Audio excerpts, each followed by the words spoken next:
Ladies and gentlemen, I'm risking a lot to be here. Nothing drastic. It's just my parking expires in an hour. Yeah, parking around here, bro. Hey, we got to do something about this.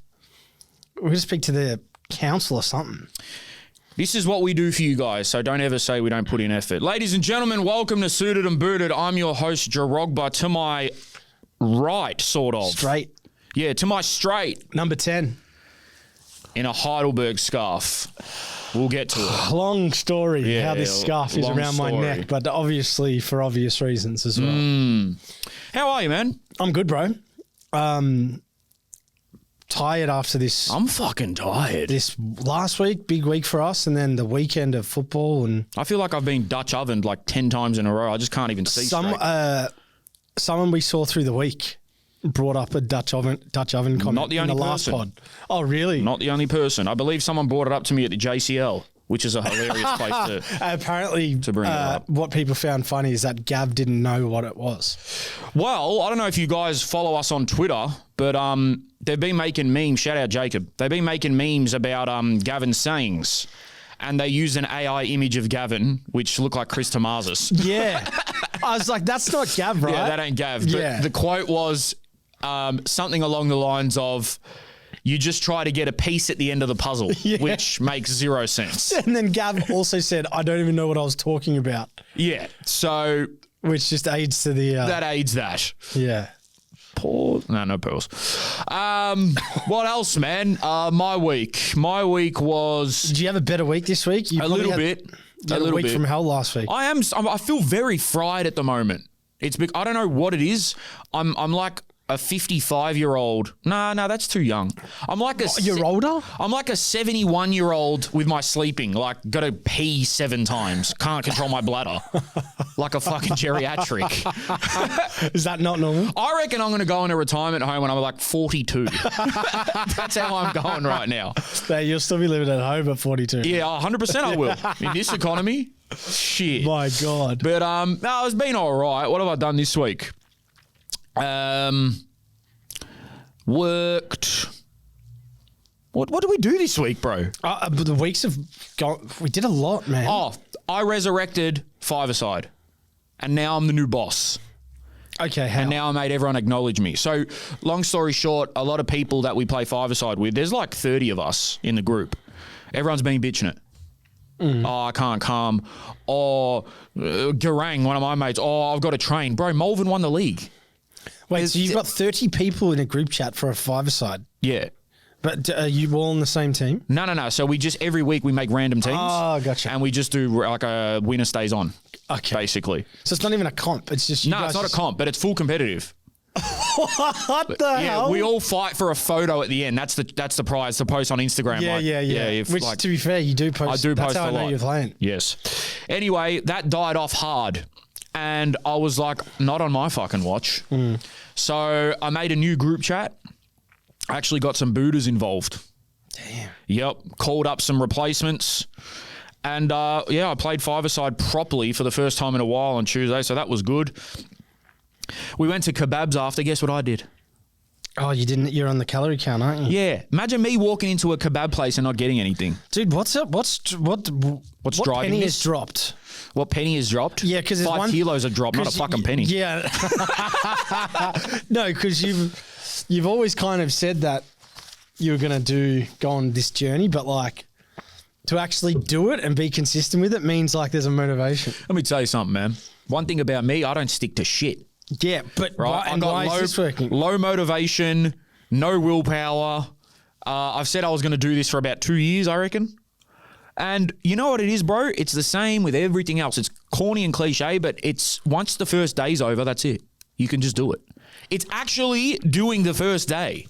It's starting to sound like David Goggins. I know. This is a man that... David Woggins. This is the man that on his 30th had me convinced that he's going to start really kicking into gear.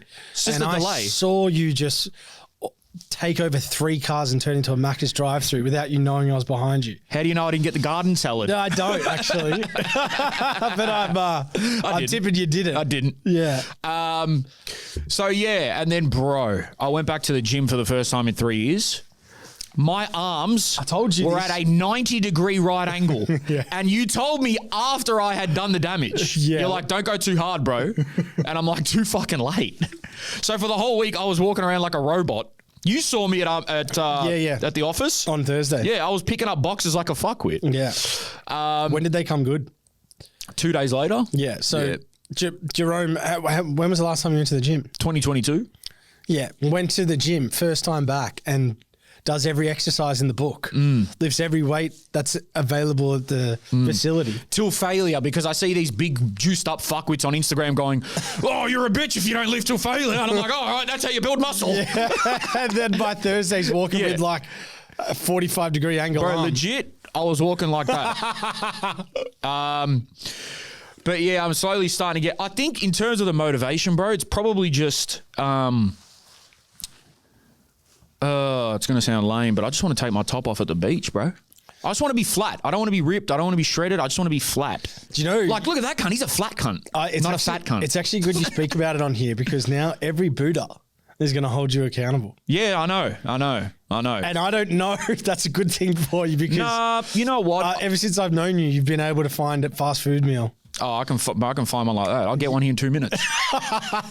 I've seen you drive a car whilst having a Whopper. Oh, 100%. You know what I mean? An ultimate double Whopper as well. Yeah. They're bigger.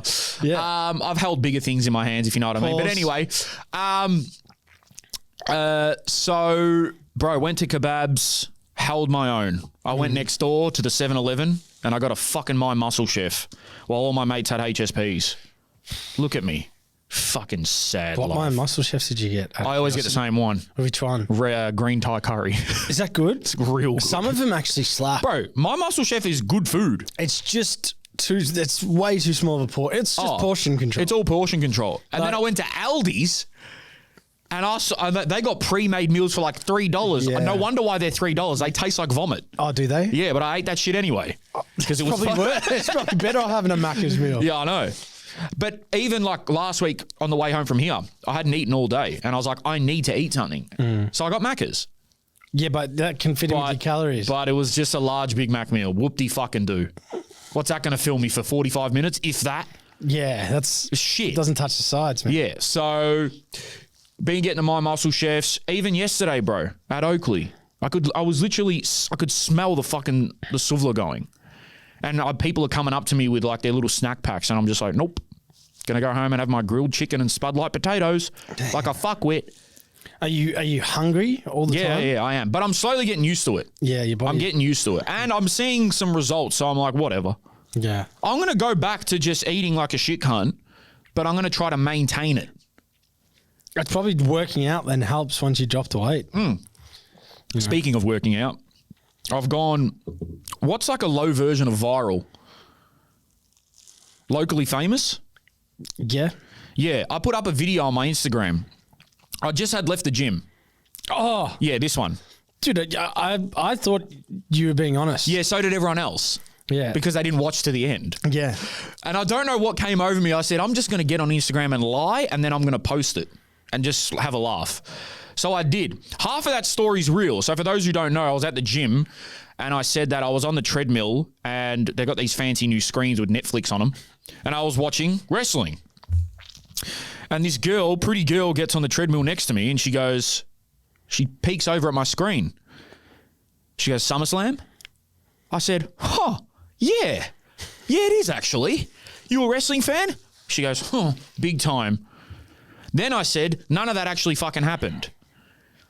But the funny part was, she saw me watching wrestling. She did look at the screen, but nothing was said. What she was thinking was, this guy's on the spectrum. This guy's struggling. Yeah. This guy's 8 years old. Yes, this guy is 8, but he looks 40. Yeah. And he has a hunchback. So anyway, I just posted it. Bro, the wrestlers that I was talking about, his wife finds it and then posts it on her page. Which wrestler? Rob Van Dam's wife. Rob Van Dam's wife reposted. Some dude from 5-Star Frog Splash Rob Van Dam. Yes, his wife. RVD. His wife comments on it like laughing emojis and clapping emojis. And I was like, what the fuck? And then she put it on her story. I was like, what the fuck's going on here? What the fuck? Shout out, man. Yeah, Rob shout Van Dam, out Rob bro. Van Dam, man. He was a hell of a wrestler. Hell of a guy. Big stoner. But yeah, that was my week. What else happened? I still don't like. You're a quirky character to just come up with that and just go, you know what? I'm just going to lie to the world. Yeah, and lying's just fuck fun. with people's heads. Harmless lies are so fun. Well, yeah, Harmless lies. dude. I was like, as I listened to it, I think I ended up listening to obviously the whole thing. You commented but first. halfway through, I was like, I just stopped, and I'm like, dude, that's your wife. Yes. And then I should have known there's no such thing as someone that would go. There's no such thing. 2021 SummerSlam. There's no such thing. I had people commenting stuff like, oh, you should have said this to her, you should have said that to her. Some guy with like 400,000 followers said, he said some funny shit. I was like, this has made its way, and it's got more shares than likes. That's how I know it's people are laughing at me, which is fine because life's a fucking joke anyway. What else did I do this week, man? Well, I guess we'll get onto the football. Yeah, my whole life's just been football for the last. That's why I don't consume football content, bro. Because I literally do it for not a living, but I do it for a lot. And I'm at games every weekend and I'm watching the Prem. So when I have off time, I'm not watching football documentaries. I'm not fucking on YouTube watching highlights and shit. I'm not doing any of that shit. See, maybe I've got ballitis, man. You do. That's why wrestling's my escape from all these serious football motherfuckers. Because I really enjoy watching stick to football, the overlap. I used to. But then once I started doing football content, I'm like, fuck, too much. Yeah, it is. I need to enjoy it. So take a break, come back, enjoy it. I don't watch any, no disrespect, I don't watch any Aussie football content because that's what we do. Yeah, that's what we do. Global stuff. Yeah. That's like my kryptonite. I come across it a lot and shit, but anyway. Yeah, well, to be fair, actually, you're right. Because when I was at your house the other week and I went into your YouTube, the algorithms was hip hop and wrestling. Yeah, and whatever the fuck my dad wants to watch. Yes.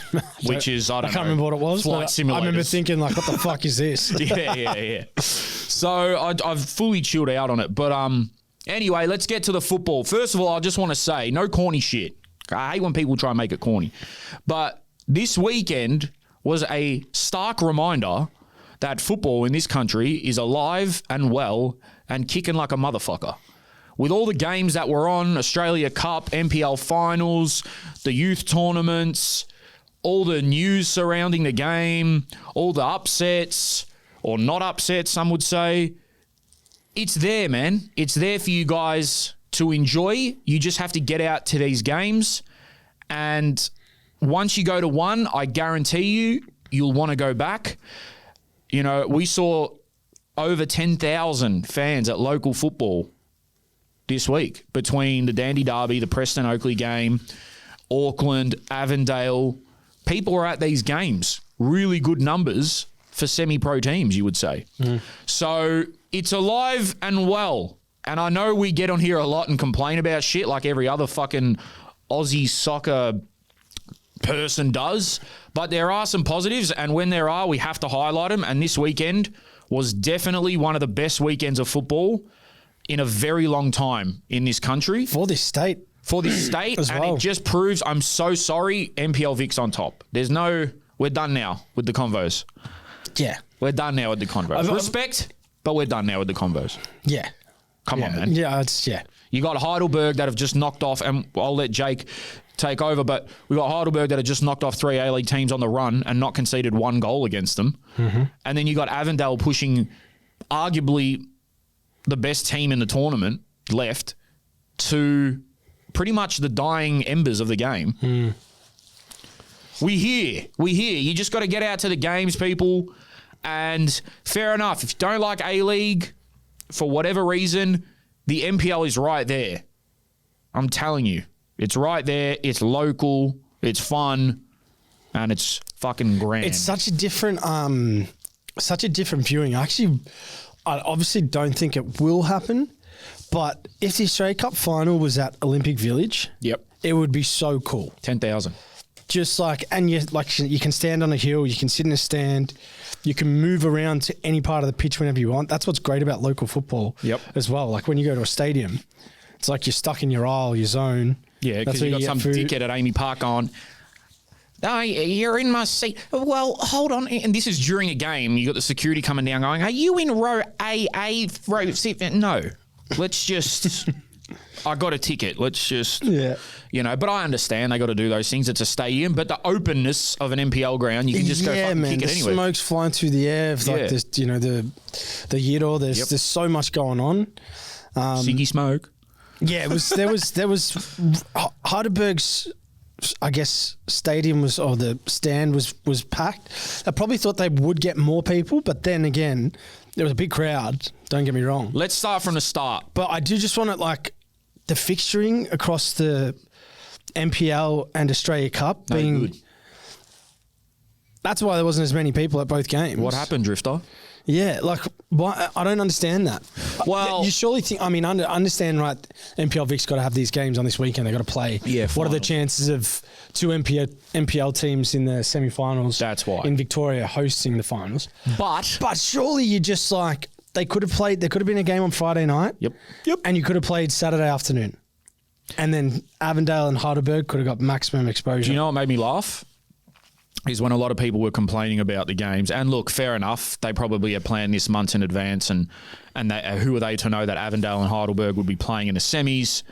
Very low chances at the start of the year, but it did make me laugh when they're like, oh, we heard the complaints and we're going to try to help you guys. The games are being pushed back by half an hour. Yeah, what did that do? That actually makes it worse. That's taking the piss. Yeah. Surely that's that's a genuine.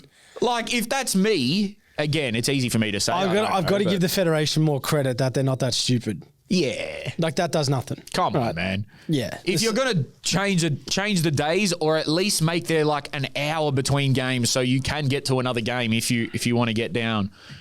But a half an hour, it's almost like... What was the point? Well, because for instance, for me, I couldn't get to the NPL games. And that, I would have loved to have gone to the Dandy Derby. I couldn't get to the Australia Cup games. You know what I mean? Yeah. So that was probably the only thing that was no, there's always surely we could have figured something out there. All right, Jakey, give us the rundown. I'll get into the JCL soon, but you give us the rundown of your Heidelberg experience. You're on Paramount. Go for it. Well, first off, I am wearing this Heidelberg scarf. Shout out to Costa. He gave me this scarf at the end. I copped a little bit of...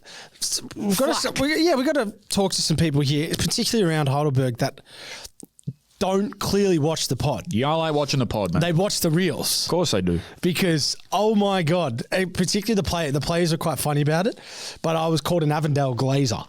A glazer? A glazer. Okay. For the older folk, or the new folk, the younger folk will know that, eh? For the older folk, glazer means I'm always giving them love. A dick rider. Yeah, I'm dick riding. Yeah. Which, justifiably, in my opinion, they play good stuff. But I'm we've spoken good about Heidelberg on the show. Just the game we were at against Avondale, obviously it was neck and neck, but you lost. It was a red card and blah, blah, whatever. You can say whatever you want. But ultimately, we had to give Avondale the flowers because they won. That's how football goes, man. Yeah. But it wasn't, it was quite funny because I was copping it. So I'm like, you know what? I'm gonna rock a Heidelberg scarf on because given the game and the result, I was like, this is, honestly, being there, it felt like it was a massive moment and shift in football in Australia in the most recent period of time. Why? Because an NPL team beating an A-League team, and to be honest, it's probably a sign of where the A-League's at a little bit, and I'm not taking anything away from Heidelberg, but an NPL team going this deep and beating three A-League teams, not just beating three A-League teams, right? They have a 9-0 aggregate against... 9-0. They've conceded one goal in the cup. So I don't want to take anything away from Heidelberg, but the gap, I'm saying NPL may have gotten better, but the A-League level's dropped significantly, in my opinion. But still, I went into this game thinking I didn't see Auckland losing, and the only thing that made me be cautious with Heidelberg is they've obviously knocked two teams off, but defensively they are unbelievable. Who's at the back, man? Lethlean, Collins, let's go. Jamal Ali, Fulton, Souza, all those five. Lesiotis in front. I've got to give them really big plaudits because the way they defended. So there was a moment in the game, right? Obviously, Auckland's lost 3 games, I think, before that game in their whole existence. A couple in the league and the semi-final. Minor premiers. Yeah, right. And so they're coming to play Heidelberg at Heidelberg. Heidelberg do not cop goals or lose on that ground, from what I've seen. But there was probably in the first half, it was kind of quite high energy. It was very, very, I'd say it was a quick game, man. Like physically, it was very strong. Heidelberg, actually, when you're on ground level, even though we've watched them, they're a big team in height and stature, which I think has actually helped them against the A-League teams. It's probably the one thing that when I think of Avondale, that we've watched versus Heidelberg's, like, man, they're all like 6 foot. Yeah, they're big boys. They're big boys, yeah. So, but there was about 20 minutes in the game. This is what makes Heidelberg even more impressive to me. In the end of the first half, where it felt like Auckland were just Heidelberg were holding on for dear life. Like Auckland were just starting to get the upper hand. And then there was probably 2 or 3 moments that Auckland should have scored. Great saves, great defending, miss finishes, whatever. Half time comes, and I said it on the broadcast. So I was like, I wonder if Heidelberg's going to change something, because at the start, Heidelberg were playing like a low block. They had like literally 10 behind the ball, and Auckland had 60% possession or something. Okay. But they came out in the second half, and it was still relatively even, but Auckland just looked like they were sort of slowing off a bit. And then, my God, Yokokawa, the Japanese boy, the number 10, played a beautiful ball in. Bull Dwach, right, who's, I think he scored 20 goals in the league. Shout out to Bull Dwach as well. Light. Yeah, he watches the pod. I was like, man, he's playing on Sakai and Dan Hall. That's formidable in the A-League. So I didn't see the lineup. Auckland were 70% full strength? I would dare say they were full. I mean, maybe that Cosgrove they've signed, the 9 would start, and they started with Randall. Oh, so they were pretty much... Bro, they were strength. Yeah, okay. No excuse for them. They were strengths? They were strengths, man. Dude, Auckland wanted to win the Australia Cup, make no mistake. Of course. Bimby was like, because they lost last year, they wanted silverware. So the lineup they put out, like Brimmer started. Damn. Yeah, Gygos, he was great. And then obviously Sakai and Dan Hall. But Bull Dwach, I was thinking, like, fuck, he does so much defensive work. He's like, I'm not going to say he's Berisha, obviously, but he's a similar type of player to Berisha, where they're not overly involved for most of the game, but they have chances. And he's clinical, man. The strength he showed to get his body in between the defender and the goalkeeper, take him on, score. I was joking with him that was the quickest he'd run all game when he ran to the fans. Yeah, there was that moment. Yokokawa, great ball, and then Yokokawa got a goal 10 minutes later. So they scored with 14 minutes to go, and we were all thinking this is going to be the longest 14 minutes ever. Yeah. And Heidelberg had the balls to go again and get another coffin, man. And I will say, like, Auckland probably did have the upper hand for most of the minutes, but who cares? Well, let's be real. Shout out to Auckland, but they actually don't even get anything for winning the cup. Can't even get into Asia. Well, technically, if Auckland had have beaten Heidelberg and Avondale had beaten Newcastle, Avondale was in Asia. Yep. Before the game's been kicked off. I'm fuming about that. I can't lie. We'll get to that. But I wanted Avondale at Asia. But yeah, I just want to reiterate what Jake said. I wasn't able to watch the game, saw the highlights. Incredible job. But boys, watch the damn pod, man. I reckon for the last 3 weeks in particular, we've been glazing, dick riding, slurping, whatever you want to use, Heidelberg. Rightfully so, because you guys are doing a business, man. Like, you're actually making history, put it that way. Well, do you know what? You can kind of see Auckland maybe when they have the ball, their connection and the way they move it is a little bit more calm. Of course. But really, there's not much of a difference. I dare say you took someone who's not an absolute football nuffy that could go there, and they might not know which one was the A-League team. Yep. Do you know what I mean? I want to give a shout out to Leslie Otis, bro. He probably was one of the main reasons they won, in my opinion. Of massive in big parts of the game, great on the ball. Aesthetically, he's an A-League player. Well, like how he controls the ball, passes it, like he's just how he flows. I honestly think yes, I mean, a few of them have been in A-League setups, which I think helps. Yeah. Souza as well, the goalkeeper who I think before the game against Auckland, he'd made 14 or 15 saves in his last couple games going in. His shot stopping is brilliant. But there's probably a handful of players from Heidelberg and Avondale that I would say probably deserve an opportunity in the A-League. No, they do. I mean, Heidelberg, you could take half their squad and I don't think they would look out of place. But I wonder now, after beating the A-League teams, after, the wage issue that we talk about, like technically you can make more money in NPL compared to a first-year A-League contract. Like, I wonder, Oz Championship now, more eyes on them. Like, I wonder now, well, I hope, to be honest, that international teams are watching the Oz Championship. I'm hoping someone has said, guys, this is the Australian second division, for lack of a better term, but there are teams in this that have players good enough to play in the top division and have beaten teams in the top division. So maybe they skip the A-League. Maybe they just head straight overseas. That's a good point. I wonder now. I mean, obviously, if you don't have a cup run, but with the teams that are in the Oz Championships and the NPL, will they play more games than the A-League teams will play? You'd assume so. If an A-League team's not playing Asia and they got knocked out early in the Oz Cup, how many rounds in the A-League? It's like 20. Yeah, I guess maybe it evens it out a bit more. 26 or something, 27. Oh, they will be. Like Avondale, or even Heidelberg, I should say, because they're playing the final now.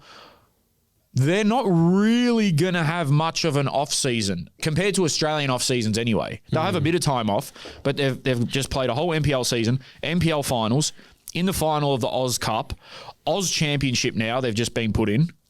Bro, those players and what's crazy is, and again, I could be wrong here, but I've been told from multiple people that they don't get paid for Oz Cup games. Heidelberg might, I don't know, but I've been told about other teams that you don't get paid. Wait, it might be until the round of 32. That could be. Oh, no, yeah, Oz Cup, sorry. Yeah. I was thinking, I thought you took Oz Championship. No, Oz Cup, yeah. Is it round of 32? Yeah, the clubs that I've been at, it's kicked in from round of 32. Okay, my bad. To be fair, I understand from the club's point of view, but I still think that's bullshit. You still got to, it's a knockout game. So, as well, just quickly on the Oz Championship, I believe the Japanese, oh my God, I've gone blank. The Japanese dude from Thunder. Apparently he signed for South Melbourne just for the Oz Championship. Wow. I think. Someone raised this with me as well. What if and I know A-League squads are small, and I wonder if they'll bring out a loan system for someone that can't get a gig in an A-League team. There's no reserve league competition, youth league type setup. Can you loan one out? I'd love to see that. For 6 games to, up your Leichhardt or Marconi or Metro Stars. I do want to know for these clubs in the Oz Championship, and we'll speak to people at the clubs. They'll probably give us an answer, but we're just fucking speculating right now. I wonder how many of them are going to sign players for this tournament or just go the majority of the players that are already there. I wonder how that even works with transfer windows, fees. I'm pretty sure there is no loan system in place. I wonder how they're going to... if you bring in players. If you sign someone at the end of the NPL season, does that make them eligible? Because it might be you've got to put a specific squad in for the Oz Championship. We should definitely ask, but we can't right now because we're recording. But you would think that the handful of teams in each state would go and poach the best players from the other clubs not in it. Yeah. Go look at Thunder, Dandenong City, Hume, Oakley. Would you go there and say, hey, do you guys want to play 5 or 6 games for us? Yeah. In a tournament, national eyes on you. You never know. What if one of them scores 10 goals in fucking 5 games or something? Bang in the A-League. What about the other, and looking up as well? Who's not getting on the bench in the A-League? Well, that's another thing. Can they come back down and play for... I don't know. It'd be interesting. Some ballitis will tell us. Yeah. Tell us. I guess we got to give, in true Avondale glazing fashion, Avondale their flowers for a great tournament. Let's bounce on it. Yeah. Avenger Park was was it 2,500? Which probably feels like 5. or 6. Well, to be honest, Avondale haven't been always known for pulling in the massive crowds. We know that. But to get that many there, and I always say that I think they're the nicest on the eye when it comes to players, but it's an incredible effort from them, from the club, and they've gone out against a team who is on a nice little run. They have by all accounts from players and staff and whatever, apparently Milligan's really whipped them into gear. Yeah, dude, even his time at Adelaide, you were saying that a lot of the success had come because of his influence. We've always said they have like some really good young players. They're desperate for some silverware, and Avondale took them right to the end. Yeah, they're something about Newcastle. Newcastle have, I don't want to say it's like a second or third place decision for players to go, because that's not what I'm trying to say here. But they've got a lot of players in their team that have a chip on their shoulder and a point to prove. Yeah. Like Burgess has gone there. He's got a new lease of life. Yep. Costa Grozos, he was bouncing around the league. Now he's the captain. Eli Adams, wasn't getting a gig at Victory, so he's gone there and proved a point. Cole Palmer. Yeah, they've got a lot of players in that sort of mould. But Mark Milligan, I never seen him coach, but reports were in Adelaide, and this is not to discredit Carl Viet, because I think Carl Viet was like, up until he left, the longest standing coach in the A-League. But he was more of a old school coach where he lets the other coaches take the sessions and stuff. So Milligan drove a lot of what they did, I was told. And then the irony was when Milligan left, the wheels fell off with the football at Adelaide last year. So there's a lot of really big raps in him, and obviously it's true because he's found him in the final. I want to give a massive shout out to Luca Tevere, because, the social media team sort of tongue-in-cheek tweeted he should get a Socceroos call-up. But I believe he's Maltese, and they should definitely be looking at him, put it that way. Yeah. Jake Brimmer. Yeah. I tell your man back home, there's a boy here. There's a young boy here, man, because he's like, I just love how he plays. And to score 2 goals and to hit the crossbar. They came back. Yeah, they came back. 2-2. When someone told me it was 2-0, I was like, halas. Do you know what? That's obviously a real resilient show from Avondale. Heidelberg did the same thing. Yeah. That's what impressed me. They weathered a storm and got themselves back into it, and obviously Heidelberg ended up winning. Probably the last thing, I did want to say on Heidelberg, which I found very interesting, was how I'm big on Johnny A, and like how I'd say he's in my opinion, he actually statistically might be one of the most successful coaches in NPL history. Yeah. But I was just like, he's the best coach in the state from what I've seen. But it was interesting. I spoke to him. I go, like, what have you done at the back with the back four? They've conceded 25 in the league, so less goals in games, lowest goal count. Nice. And 1 in the cup.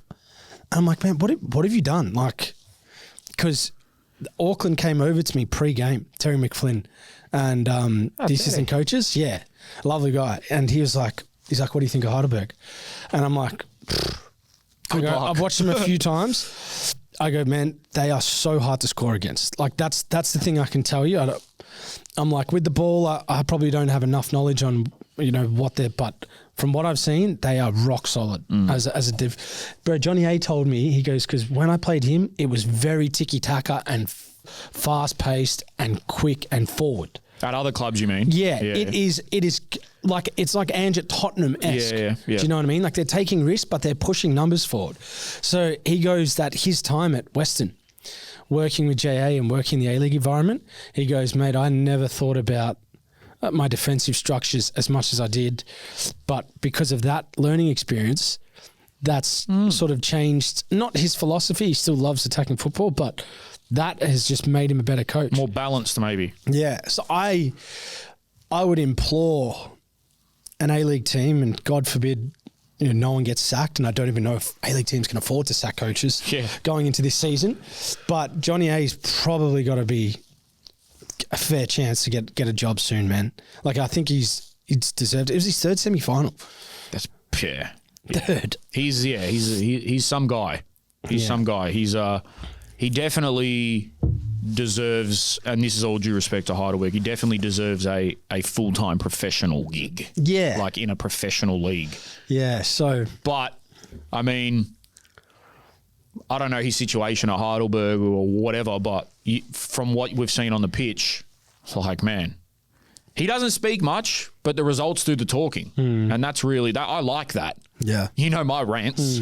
I don't like when they're too vocal and stuff, but yeah, he's done an incredible job. What about Eli Adams' goal? Yeah, some goal, bro. Dude, do you remember the first time we watched him Buzz me, Eli. We watched him on TV, but the first time we saw him live at Unite Round, I didn't realise how big he was. Yeah, he's a glider. And then watching him live, I can't understand why Victor. I mean, the squad at the time maybe makes a little sense, but to me it doesn't. Because, bro, he's better than Falami and Veluple were playing on the wing under Popper. If I was Victor, I would never have got rid of him. Maybe it was just a case of wasn't doing it for them at the time and then sort of, had a chance to go prove himself. Like at Newcastle, where you said a lot of players might have a chip on their shoulder or something to prove. He's gone there and he's a gun. I love how he plays, bro. Hey, actually, do you know what? I had a funny chat in the car park too. You laugh at this. Max Bisetto, who plays for Heidelberg, good player, scored a great goal against Wellington. Yeah, guess where his dad's high up? Yeah, his dad's the Newcastle CEO. Yeah. Yeah, which is so insane. that house, there is a household in Melbourne. Yeah. Where a dad is CEO of the Newcastle Jets and the son plays for Heidelberg. Yep, crazy. So I said to him Saturday night, I go, Morris, shout out Morris. So hopefully we might actually Great guy. We might head up to Newcastle. Yep, inshallah. I said, Morris, I said, what are you guys going to do like tomorrow if you beat Avondale? Like, who are you going to go for? And Max just walks past. He goes, we've already spoken about it. He goes, what? He goes, we're not talking for a week. Let that sink in, guys. The CEO of a club, an A-League club, the Newcastle Jets, his team is in the final and he's coming up against his son who plays for the other team. That's madness, bro. We spoke about coaching your son. Yeah. I've never seen this one. Hey, do you know what? Let's be real. I don't know if people are as parochial here, but if this was an English father and son, I'm telling you, the English dad would choose their club over the son. 100% they would. Yeah. Yeah. Fuck them kids. Yeah, so like, you know what I mean? They would openly say like, no, we're going to beat him. Imagine if he scores against them. Imagine if it's the dagger. Actually, well, I know it's a little bit away and we still don't know where the venue's going to be. I'll fucking disown ya. No, I'm joking. He's not going to say that.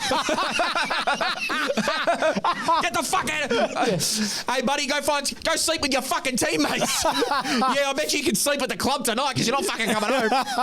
Yeah, would you give your dad shit after the game? Like, 100%. I'd walk in the kitchen and go, you fucking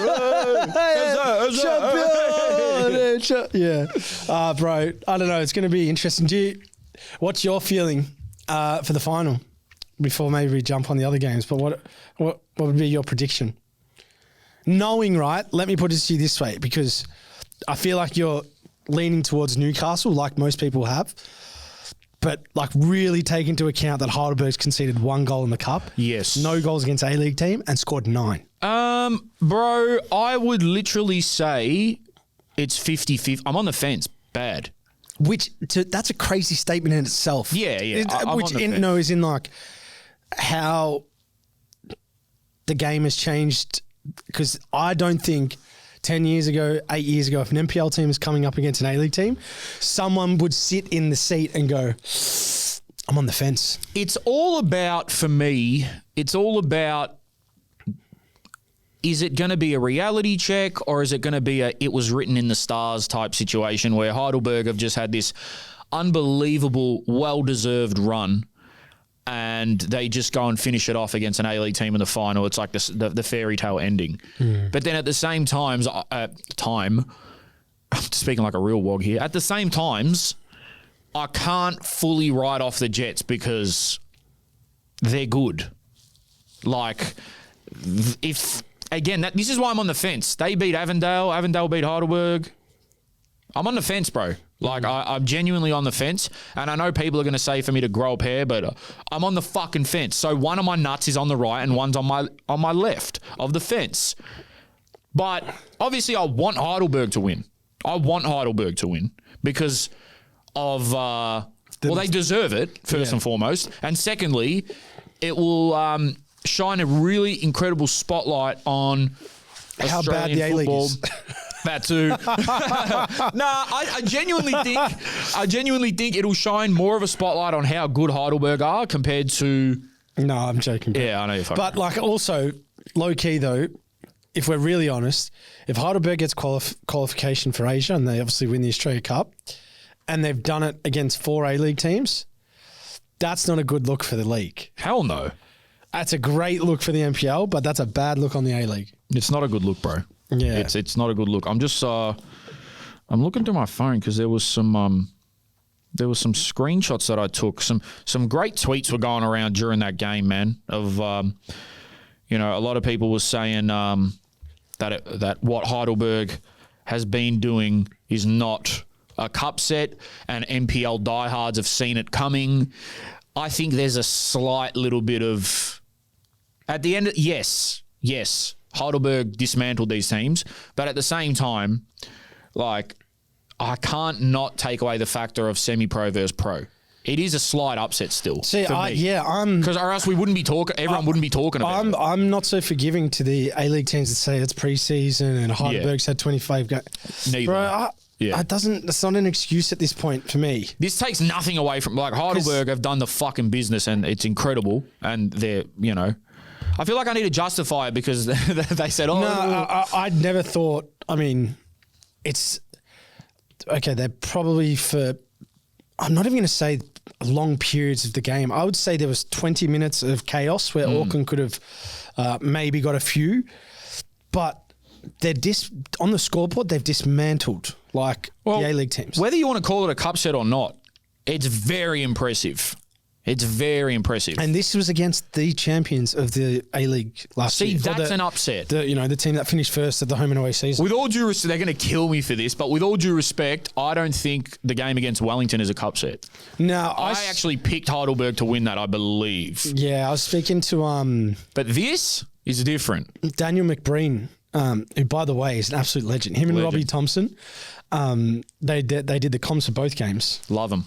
Anyway, they were giving us stick about pods, and we're like, "Oh, we've got to get them on." I was telling them they need to do their A-League pod again because it's like that was quite an interesting pod. But Macca was telling me like he was the Western Sydney game. He's like Western Sydney before that game were like looking very good and got done 3-0. I think the conditions were a bit off that day, but those two games, particularly Western Sydney and Auckland, it's like they're 2 finalists of the A-League last year. Yeah, Heidelberg owns New Zealand at this point. Which is crazy. Yeah. That's just what it is, man. I didn't even think I'm bouncing on it. I didn't even think of that. How you like this bounce? How you like this dick ride? But yeah, shout out to Heidelberg. Shout out to their fans. Shout out to...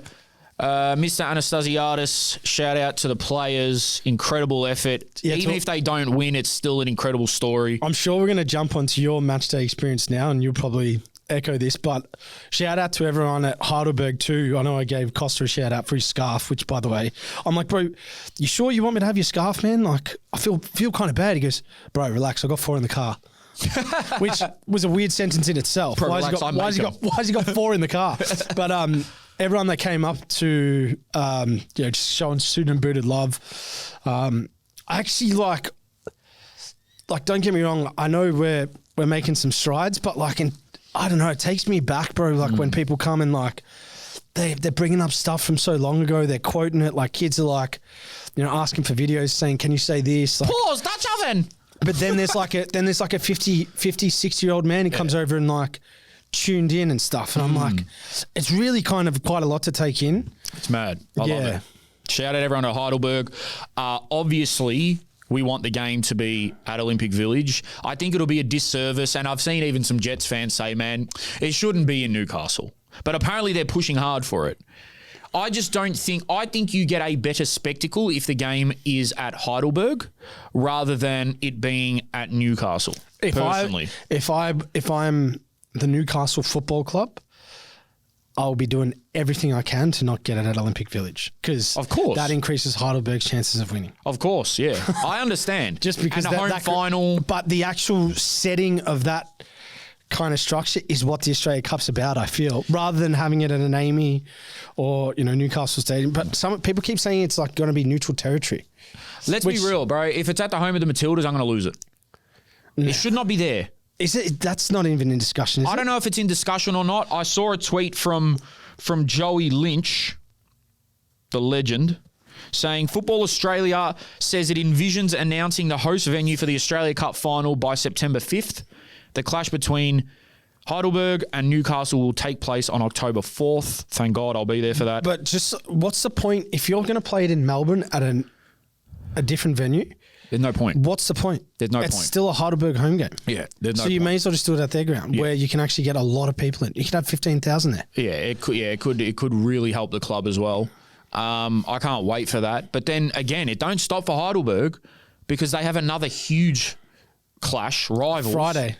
Against Preston. That's going to be massive. Which is going to be not even bigger, but it'll be massive. Yeah. Before I get onto my experience at Preston and Oakley, so on Friday night, I took the flight to Caroline Springs.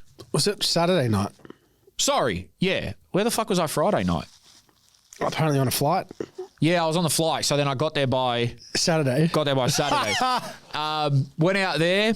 Never been there. It's Caroline Springs. What were you doing out there, bro? Tell the people. The Georgie's home ground. I was at the Junior Champions League tournament. Shout out to those good people over there that run that. Rolando, Jack, all the guys. And I didn't really know what to expect because I was like, okay, let's see. I go there. Shout out my brother for coming to help. Saw the AU Ballers guys there and stuff. It was good. We got there at the finals and pretty much the majority of the stuff that I was covering was the two final games. But before that, they came up to me and they're like, oh, you're going to walk out the match ball. And I was like, oh, my God. Did you like my voice note to you? Yes. Jake sent a voice note basically saying out of everyone they could have got, should I play it? Yeah, play it. Play it. So I'm there. Technically, so this Junior Champions League, I was supposed to go with Jerome. But obviously I ended up getting the call to work on Paramount. So unfortunately I had to let Jerome do it on his own. And what were some of the things that what were the two things that they made you do? Did you give out medals? No, I didn't give out the medals. Okay, but you gave out... I walked out the match ball. So as I've left Jerome on his lurch for this is what I've sent him. I'll play it on here if you want. You put on your headphones and it'll come through. Nah, it's all right, man. It's like small. I can't send it. Yeah. Good luck tonight, Jeromes. Do well. I'm sure you will. Appreciate it's a long drive, but on the glass half full side, we're talking about a guy that just never got the credit as a junior, never was recognised as a player that was going to go to the top, never made any rep teams, has lovely feet, wasn't the most athletic kid. But tonight, he's going to be the guy walking to a flamethrower with the match ball for the final and giving out medals to the best juniors in Victoria. They used to give that role to the likes of John Aloisi, Kombutsianis, Fausto Diamicis. Tonight it goes to Jerome Coloff. So, go to you. That's all I needed, man. Yeah, and then he was off. Then I was off. Shout out, on man. The flight. Jeromes. On the Rex. How was, so did they emulate like the Champions League? So, first of all, it's a tournament for 12-year-olds, right? Why that's funny is when I got there was a few attractions. The first one was they brought out this massive arch and it said Junior Champions League on it. The trophy is like this massive, similar to the Champions League one, some silver thing. And the first act was two celloists came out. Whoa, they did say this to me. Two celloists. They actually had celloists. Playing Freed from Desire and... How the fuck do you play that on a cello? I have no idea, bro. But while they were doing that, there was flamethrowers going off in the background. And then when they finished, fireworks went off. This is for an under-12s tournament. Under-12s tournament. It's safe to say under-12s has progressed since I was playing. Not even full pitch. So there's fireworks. Yeah, fireworks, right? Oh, man, Which that's is awesome. Because the kids, they loved it. And then they're like, all right, the guy goes, and now walking out the match ball, Jerome from Suited and Booted. dead as fuck. And then he goes, I said Jerome from Suited and He Booted. doubled down. Yeah, and then I was like, woo. Oh. Thank you. Thank you very much. But nah, I actually got a lot of love there as well. Again, different demographics. An older lady who said, me and my son listen to your pod all the time. I almost was about to say, I'm sorry, but I just said thanks. That's usually a healthy response to that as well. Yeah, I apologise in advance. I apologise, yeah. Don't know what you're letting your kids listen to be fair. But that's, I'm not going to tell people how to parent. Yeah, spoke to a lot of good people there, man. Shout out all the kids that came down. They're funny, man. Some of the kids are hilarious. I had a really good chat with, I've forgotten his name, but he's the Keilor Park under 12 girls team coach. We had a good chat. He knows Gav. Took a photo with their team. Man. So the final was Dandy City versus Oakley Cannons. Is this so it's all under 12s, Yeah. or is it a different age group? No, I believe it's all under 12s. So Oakley City versus Dandy Cannons in the boys and Brighton versus Keilor Park in the girls. So I said to my brother, you film the boys game, I'll film the girls game. Man, shout out to both teams, but especially Keilor Park. Those girls have got some real talent. Like I was seeing I'm talking, like crafty in the air through balls and great dribbling and like good striking of the ball. It was great to see. The girls killed it. Shout out to Keilor Park. They're going into NPL next year, I think. So it's their first year in NPL. Oh. As under 13s. Then the boys as well. Man, funny, man. Why? Just full serious. Oh, really? Yeah. I was just thinking, though, as you were speaking then, I'm like, man, there's fireworks, flames, Yeah, Champions full League music. serious. You're 12 years old. Yeah. Bro, that's got to be like going to the World Cup. So the boys was 1-1, so I went to penalties. Oh. Right? But I remember, I'm not going to say which coach because we had a laugh about it, but he come up to me, he goes, fucking, I've gone with a low block. He goes, and they fucking can't break it down. And I'm laughing, and then one of the other coaches goes, oh, got to get to Chelsea and Fulham at 9:30. I said, so do I. But the boys were awesome, man. They went to war. Like Dandy versus Oakley, I was proud. 2 Southeast teams making the final. Dandy City won on pens because their keeper saved 3 of them. He's a monster, that kid, in goals. Awesome. But yeah, overall, smooth tournament, really well done. Bro, even the players came out with smoke machines, coloured smoke machines, like from the ground up, coming through. I was like, this is crazy. So they really spent a penny or something on that. Hell yeah. Because it sounds like a festival. Yeah. Just with an under 12 tournament. Apparently there was 4,000 participants, so I could see why they could spend a bit of a penny. Well, yeah. You know what I mean? And one thing I did see, which it wasn't too bad, it actually wasn't bad at all, but I felt really bad for this one ref, right? She was from a Spanish country. I could just tell by the accent. Spanish-speaking country, I should say. And there was one situation where there was genuinely a full VAR check without VAR for one of the girls' goals. She went to both linesmen's. The parents were like, what the hell? Wait, did you say you saw it? Yeah. She was like she was not copping it, but she was getting a bit of a bit of flack.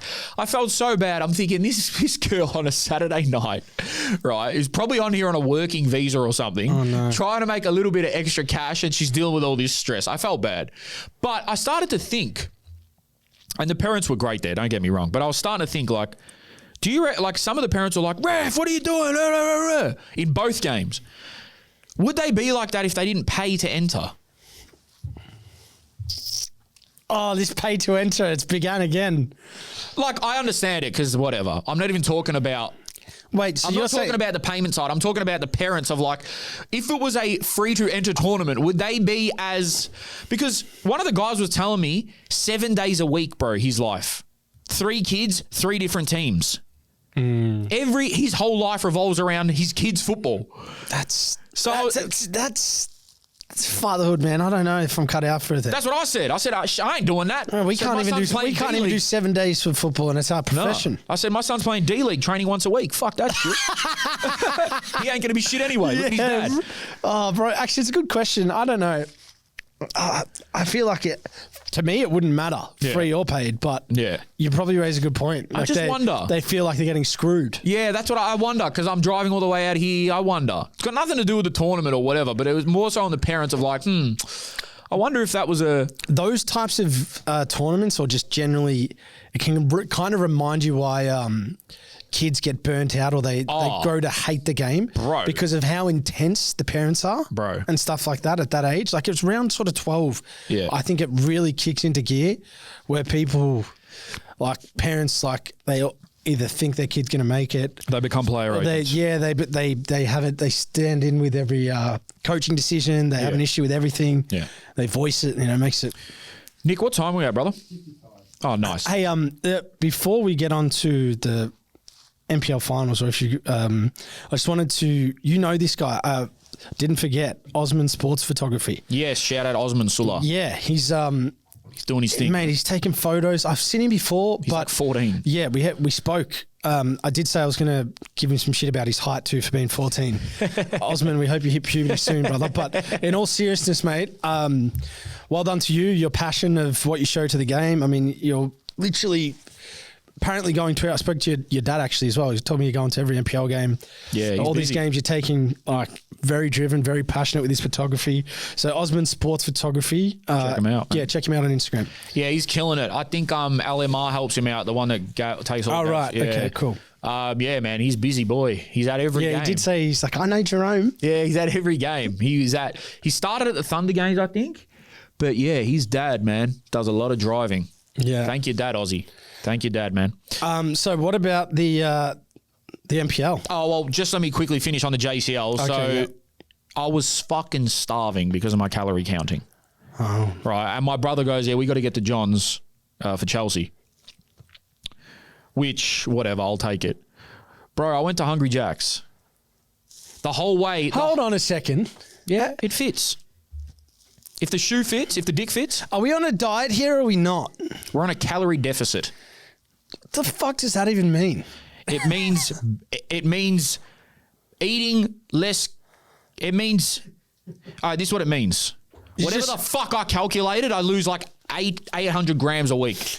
So you're telling me there's a way to still eat Hungry Jacks and lose weight? Don't get me wrong, bro. Throughout the week, like today, all I've eaten today is 4 eggs and a banana and a latte. And you're almost you're going to faint. And I'm going to faint.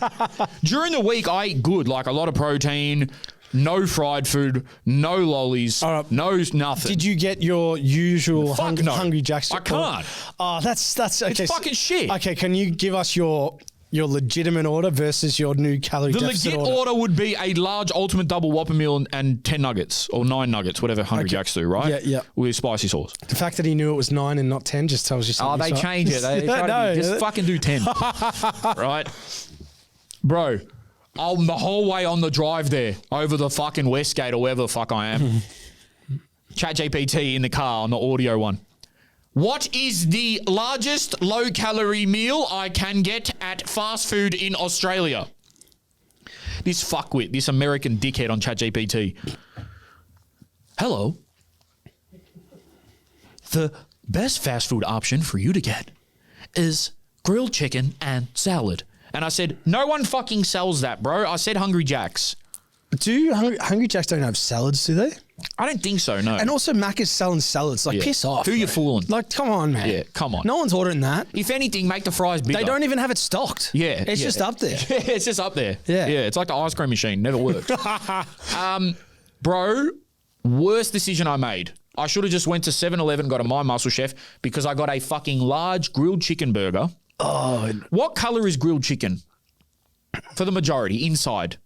Oh, it's supposed to be white. It's supposed to be white, right? Yeah. Tell me why this shit was dark brown. It tasted like a fucking hockey puck. And they put so much mayonnaise. Fucking hockey puck. It looked like someone just, I'm sorry, if you have kids at home, Skip this part. It looked like someone blew a load in my fucking That's how much mayonnaise was in there. Did you eat it? Of course. Fuck, pause. Right? But after that, I'm starving, bro. I'm starving. Yeah. So I said to my mate, John, I'm going to make a toasted sandwich with your fucking low-calorie bread. Damn. It's just sometimes... Is this calorie deficit thing taking over your life? Like, Yes, it's a game. Yeah. It's a game, bro. But I will say this. Maybe that's helping you do it. It is. Of course it is. But I will say this. I can eat large portions, but your ROI, as these cunts like to say, on fast food is so shit. It's fucking horrible, bro. Like, I could eat a big plate of, like, chicken, salad, Spud Light potatoes, rice and all that, and I'll be like, oh, I can't move. Bro, I have one large... after a large Big Mac meal, I'm starving. Yeah. It's almost like I'm eating fried air. The best... where's the best value fast food, do you reckon? Value for what? I've got, like, For the money? amount you can get for money. Oh, I've bro. got my opinion. Put it this way. They're all fucked, right? Hungry Jack's exorbitantly gone up. Hungry Jack's used to be the one because you'd go there with the vouchers and you'd rip off the date at the bottom so they wouldn't know when it expires. I used to be able to get like hella food from Hungry Jack's. That's gone. Macca's, the app is there to fool you. Don't be fooled. KFC has always been on the higher side. Red Rooster might even be higher than that. But value for money, I would have to say KFC, bro. Yeah, that's what I was going to say. I'd have to say KFC. Because KFC, you can spend $25 and be full. have a feast. Yeah. Do you know what I mean? Yeah. But, Like, Macca's now, you do an add-on. bro, Yeah, you're on your way, man. I don't know if my mouth has got bigger pores, but why the fuck were Big Macs the size of a fucking soccer ball when I was younger, and now they can fit in my palm? Yeah, they're knuckle. Bro, literally, they're the size of a knuckle. Yeah, the burgers are shrinking in McDonald's. They are. There should be a fucking conspiracy on it. Anyway, fucking wake How up. the fuck did we get there, by the way? I don't fucking know. That was on the way home from JCL, that's why. Yeah. Oh, yeah, that's right. On the next day, I woke up, I did my little part-time job, and I rushed over to fucking... That's my alarm to move my car. What should we do? Do we have to move it or we just repay? I don't know. Yeah, you could probably repay. So I don't know what to do. This is a fucking techie situation. Do you want to... We can go because it's Monday. I think we should. Right, Buddhas, before we get into the next segments, we want to give a very special shout out to Armadura, the apparel brand that we have now partnered with. Come on! Let's go, baby. Now, you see this clean hoodie with the suited and booted. This is from them. Jake is wearing the Green Street Hooligans Yeah. So jacket. they actually have... They make apparel for NPL teams. Yes. So there's a few clubs out there. They actually had like 30 plus clubs before COVID. Yes. So they're well known, but they're coming back. And anyway, they've got Brunswick City. And Northcote. Yeah, Northcote. They've got a few teams already on their books. They're starting back, but they obviously do the on-field wear, which is really, really good stuff. We've tried it. Yep. But they've got the No Vanilla Club, the off-field wear. The fashion. This is what I'm rocking today. Armadura is body armor in Spanish. In Spanish. Ah, comprende. Sí comprende. Yeah, man. Look, they're a brand that I've always admired, and even just saying this, for those that know me, they always asked, where the hell did you get a Northcote training top from? It was an Armadura long sleeve that I always wear at five-a-side, right? And I thought, this is fucking, it feels amazing. Shout out to my mate's brother, Johnny Nagasi. He used to play there, and he was just giving away stuff. And I said, I'll take that. That looks sick. So I'd already been like a fan of Armadura, and then when we got the opportunity to work with them, I was like, say less, bro. I actually wear the shit. This ain't no phony Fugazi stuff. Like, I actually wear it. And two big clubs, Brunswick and Northcote, have now adopted it. And yeah, I love it. I love where they're heading. And you'll see a lot more stuff going forward with us and Armadura. And you're going to see hella, let's not call it merch just yet. Samples. And if you guys are rocking with certain stuff, then we most certainly will we'll bring out some stuff for the booters to go get. But yeah, because I know a lot of you have already asked us about the hoodies. I've even got a few comments on this one. This one's my favourite. They're fucking awesome as well, by the way. But in due time, guys, it's coming. We just wanted to announce that we are officially partnering with Armadura, and we love their stuff, man. Melbourne brand, and you're going to be seeing us in a lot more Armadura. And if you guys want to check them out for your club or for the eventual off-field gear, I should say, go check them out, man. Armadura. And that's it. Yeah. Hey, do you know what? I was just thinking today when I got out of the lift at my parents', as I might actually keep this scarf on. This is so funny. I got out of the lift and there was an old guy, would have been like 75 maybe, and he sees me coming out in this scarf and he just looks at me and goes, "Go Tigers, mate." I said, "Yeah, all right." Yeah, all right, I guess. Yeah. All right, let's save the conversation. Yeah, all right, mate. Yeah, sometimes you're just like, actually, no, it's it. No, there's no point. There's no point. Yeah, come on, mate. Right, back to it. Before I get into Preston, I want to just say, Nestori Irankunda, you're dragging it. Now, for those that don't know what dragging it means, it's a young slang term. It means you're doing a lot. And he's doing a lot, bro. He's dragging it. Like, this guy, it was one thing to score a free kick last week. And it was an incredible free kick. They get another free kick again this week, and he steps up. And what does he do? He puts it in the other corner, top bins, and then does like good, 9, if not better than the first one. and then does like 9 backflips. Yeah. Now, I understand the not overhyping a player and putting too much pressure on them and stuff, but I genuinely believe that he's going to be the player that I had been begging for. Pause. When I said, give me someone with flair, with attitude, with some swag, with some fucking cojones, and that can play as well. He has saved Watford 2 weeks in a row now. Yeah. The fans already love him. I've seen a chant going around. It's to the theme of men at work down under. Ah, yeah. Comes from a land down under. Nestori Irankunda. Oh. And then it's something about his shot or whatever. The Watford fans already love him. The Australian public is gone crazy, as they should. He's just been picked for the Socceroos. And I see a really high ceiling for this kid, man. Like, I know we've spoken about him before, but he's still a teenager. I think people forget that. His, how do I say this? For what he can do with the ball, there's not too many players in history of Australian football that have been able to do what Irankunda can do.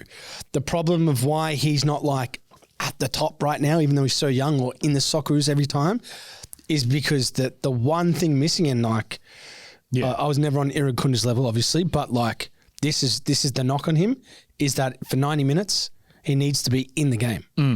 That's just his only thing. Like moments and brilliance, he's as flashy as anyone we've ever had. And I know that was obviously at Adelaide, he wasn't always starting to. He was coming off the bench a lot. But that was one of the reasons why Papa wasn't picking him.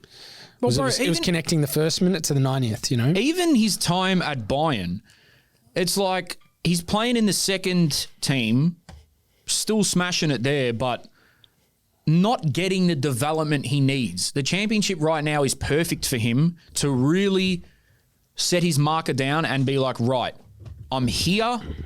I'm in a big league. I've got eyes on me now, and I'm going to be playing week in, week out. Like I said, when he signed there, and already he's cracking the starting 11. So I think that, just on your point, I understand that. But what I would also say is, man, there's players at the top, in the top 5 leagues in the world that do that go missing and then just produce a moment and then like... Which is a very fair point. You know what I mean? Like, I don't think he is the type of player that needs to be involved in every minute of the game, keeping it ticking over and stuff. I think, as long as he is producing these moments or creating goal-scoring opportunities, he actually can afford here and there to go quiet for 10, 15 minutes or whatever. You know what? I somewhat agree with you. Do you know what I'm saying? Yeah, I tend to agree with that because he can win you the game. That's what I'm saying. It's more, I don't know, international level. Popper's potential views. Like, one of the reasons why he chose Adam Taggart and not Noah Botic last year was that reason. Yeah. Look, and every coach has got their... Your point was tilted on the side of what Noah Botic was doing. Maybe not in the game for 80 minutes, but comes off with a double. Yeah. Like, even, probably a bad example, but even Haaland. Everyone was saying, oh, he's a shit footballer. It doesn't matter. If he's winning you games, that's really all that matters. He's never grown up to be the player that's like, oh, I'm going to play the most beautiful football and I'm going to play incredible through balls and everything. I think players, every single player in the world has their strengths and weaknesses. But yeah, I just wanted to give a shout out to Nestory because he commented on our our he Puma. He did. You're on the list, bro. So that's probably more important. I think we've touched on it already, so we won't have to go into it. But there's for those that don't know, there's a lot of Aussie players in the championship now. There's like 17 or something. Yeah. There's about 15 or so that there's like a lot are on the books of championship clubs, which are all really young players too. Besides, I think Luongo. I think I can definitely see either a promoted side to the Premier League or even a club maybe mid-table or something like that or down near the bottom looking at him and thinking 19, we won't have to pay through the roof like we do for a Brazilian or something. I really does hope, bro, I can't even fucking speak. I'm hanging around too many wogs. Let's go with that. I really does. I really does hope. Yeah, I really does hope, that he makes the Premier League. Bro, there's one club that I think's an obvious fit for him. In the Prem? Yeah. I'm not talking like stylistically. One club in the Prem? They always go and get the best young talent and then they sell them off for 100 million. Us? No. Well, that's what we do. You don't sell them off for 100 million. These guys find them before you do. Oh, Brighton? Yes. Yeah. We buy off them. Brighton's a kind of team that would go and get Irankunda, bro. I'd love to. They do the best scouting reports. Yeah. I don't know how they land all these players. You know the coach is your age? Yeah. Yeah, thanks. Let me know. And someone said he dressed like that Chinese dictator on the weekend against Man City. Kim Jong-un? No. He's North Korean. Mao Dong or Jing or something. Does China have a dictator? Mao Zedong. I got it the wrong way around. How the fuck did you know that? He's a historian over there, big Rob Dog. But yeah. By the way, I know the difference between China and North Korea. I didn't know. No, China, I know you do. China. Yeah, I know you do. China, I wasn't trying to say you do. Whoa. Yeah, he guys, he's a learned gentleman. Come on, man. Just quickly on the Prem, he got it. Isaac got his little move. Well done, buddy. You forced your way out of there. Oi. And he doesn't have to play Newcastle away. He escaped it. I got a few left field points on this. He is. I wouldn't even put him down as the best striker in the Premier League. He's in the top 2. He's definitely better than Hugo Ekitike. So he's gone. Yes. Starting 11. Yes. So Isak, he's electric. He's a superstar. He's probably one of the closest players to like an Henry-esque because he can dribble, run at you. He's powerful. He scores with his head, his foot. He's a flawless striker. But 130 mil, that's a lot of money, bro. That's stupid. I don't even, you know what, bro? In this day and age. Bro, how can you drop Ekitike though? At the moment, they need depth, bro. They play like 60 games, so it's not going to matter. But like, they're in everything. Yeah, they'll need that. Even Maresca's saying he wants 4 wingers. He's like, just because of you need him. How well Viva Garnacho. Yeah, they already hate him. He's on the phone. He'll probably turn on you. He'll probably turn on you guys soon as well. Yeah, hopefully. Watch out, man. But yeah, just on the price. Do you think Liverpool is? Because everyone said if they get Isak, they're going to win the league. Do you stand by that after seeing the first few games of Liverpool and the goals they're conceding? Because it's the back of the field that probably is more concerning for them.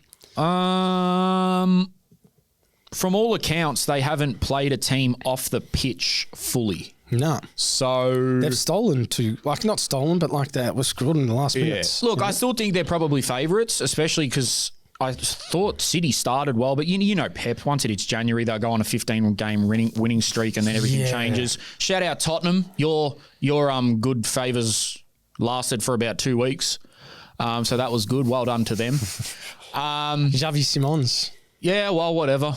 Who cares? That Viva was- Garnacho. Took him out of Chelsea's hand. Dude, Yeah. I don't. People Well- are sleeping on Chelsea, man.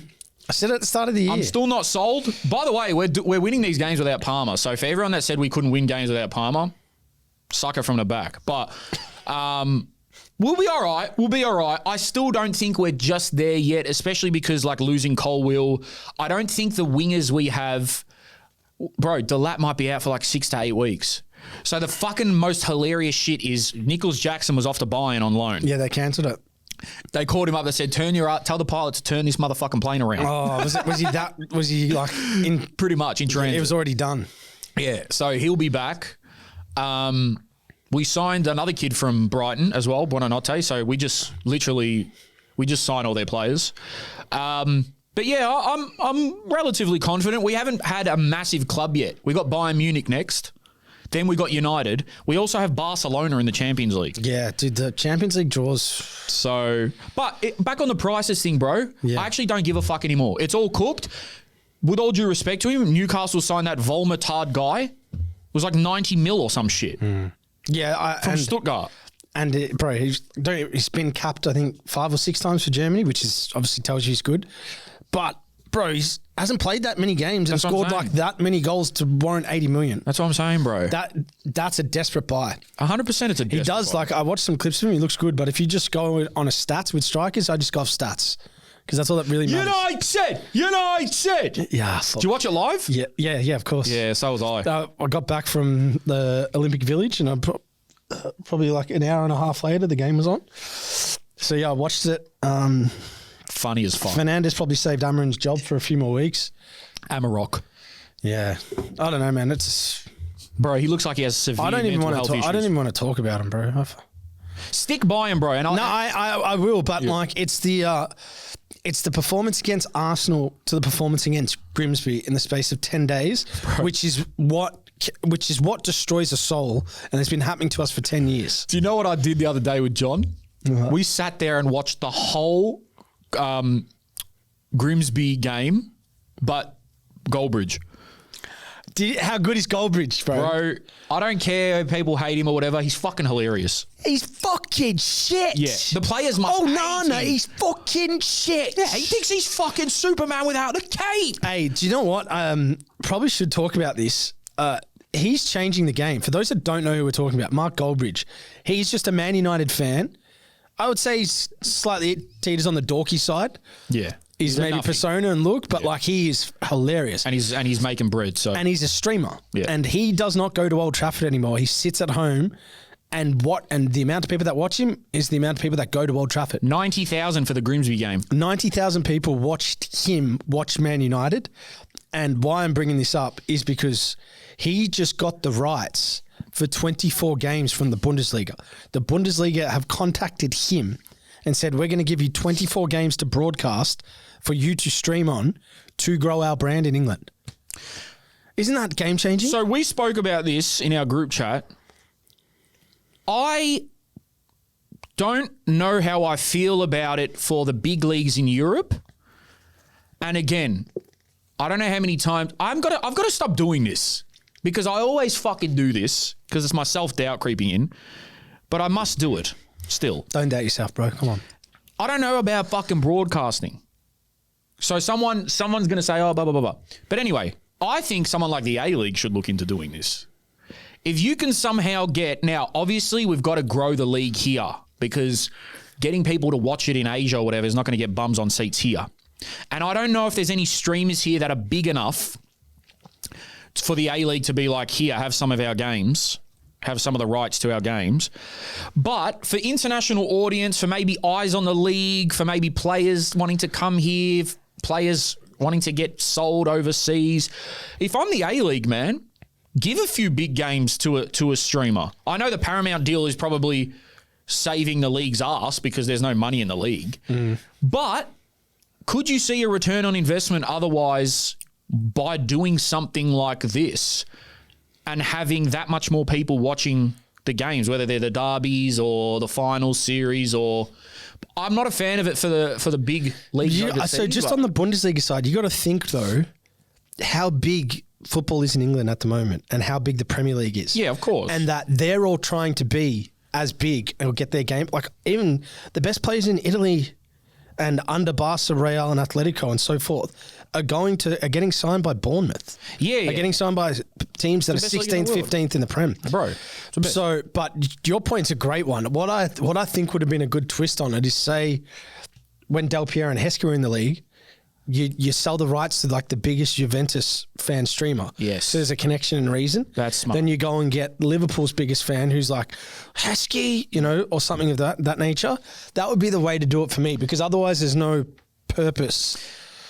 Great point. The only issue is the A-League has gone away from making those type of signings, unfortunately. Do you know what I mean? Like we're going away from club legends. Maybe you could have done it with like a Mata or Douglas Costa, but like really besides them, it's like who else do you really even go get? And you know what that impacts the most? Bums on seats. Do you reckon it does? 100%, bro. So you reckon selling the rights to a streamer... Bro, if Karim Benzema was playing for Melbourne Victory, would you go? Would I go? That's my point. Fucking hell. That's my point. Yeah. That's my point. I think... I have said this before in terms of the allure wears off, especially when they're not playing good or they're not playing at all, like not getting chosen. But you can't deny that even for the first few rounds, there's going to be bums in seats. I see the Balotelli rumours swirling around. That would be a catastrophe. I'm telling you straight out. That's where we're at, though. Yeah, that would be a catastrophe, bro. He's so past it that it's not even funny. But again, if someone like Raw or whatever was to sign Balotelli, people would go just because it's fucking Balotelli. But yeah, the guys, let us know what you guys think would be. Would it be smart for the A-League to look at doing something like that in the future? I'm not saying give it to us, relax, do it. But more so overseas, big streamers, just make sure they're football people though, please. But I wonder if that would have an impact. Well, the Goldbridge deal I think it's the first of its kind. So it's going to change. There's going to be a ripple effect after this, I feel. He's one of a kind though. Yeah. Like, genuinely, my mate John has Goldbridge on his laptop and the game on the screen. Yeah, that's hilarious. Yeah, because of how funny Goldbridge is. And I just wonder, though, you know how I get with hate, right? I ain't the greatest. But him, bro, a lot of the United fans wouldn't like him, number one. And number two, every player in that squad must hate him. Yeah. Imagine Onana... Oh, no. Imagine him seeing, you're fucking shit. Don't ever play a game for us again. I've forgotten. I remembered something he said about it, and I've had a blank when I had to speak about it, but he said this. He called Onana something, or said he was like Superman or... Yeah, he said Superman without the cape, and he goes, I could go get my fucking 2 wheelie bins out the front, put them in goals, and they would do fucking better than it. Yeah. He said something like that. I don't know, bro. Yeah, I saw that. To be fair, though, Onana was really poor in that penalty shootout. He got his hand on like 4 of them. It cost us. He should have saved the 2 goals. And then the Grimsby keeper goes, I'm a United fan. I'm a bit fuming, to be honest. Yeah. Oh, man. And when a player's saying that, it's just like, that is not... Something's off, man. It's like it's almost like a chemical. I like Mbermo, though. Yeah. I like Mbermo. Yeah, me too. I think he's got something about him. Yoro will be good. Don't know what's happening with Mainu. What the fuck's going on there? I think he doesn't think he can get around the pitch.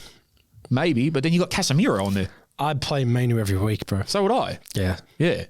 And I don't get why Bruno gets hate, bro. That guy, United would be so much worse off without that guy. Yeah, who hates him? No Man U fans hate him. Bro, I literally heard Goldbridge say, Bruno's been shit for ages. Like, people... Yeah, like, okay, he's dropped off. Of course, but fuck, statistically, he was scoring more goals in games when he first joined. But yeah, I think you guys will be okay, man. I know it's been a rocky start to the season, but the only issue now for United is there is no excuses because no Europe. You've only got the FA Cup, which fuck knows how far you'll make it in that. That's it. That and the Prem. I'm concerned about Šeško. Oh, they're already making putting Timberlands on him in the memes. Took the 10th pen against Grimsby. Yeah. 80 mil striker. Wait, did he? No, he didn't. That was Cunha, wasn't it? No. I didn't think... Did Sheshko take a penalty against Grimsby? Yep. He went 10th. Yeah, I don't know about that. And I may be reading into something, and it may just be like some strikers just they don't like taking pens and stuff. Yeah, maybe. But if you spend 80 mil on a striker, I'd expect you to be taking one against a second division team. Yeah, maybe. Sorry, a fourth division team. But anyway. United are so fascinating. I actually It's a fascinating, like, to try and break it down, what is going on with, like, the mentality. They're so fascinating, bro. Because everyone that leaves, because it's like this new lease of life. Well, Hoyland went to Napoli. Scott McTominay could not get in our, like, team. I saw him get dragged at Brighton. It might have been just before half time. At Old Trafford, like 3 years ago. And he's City Player of the Year. Let's see what Hoyland does now.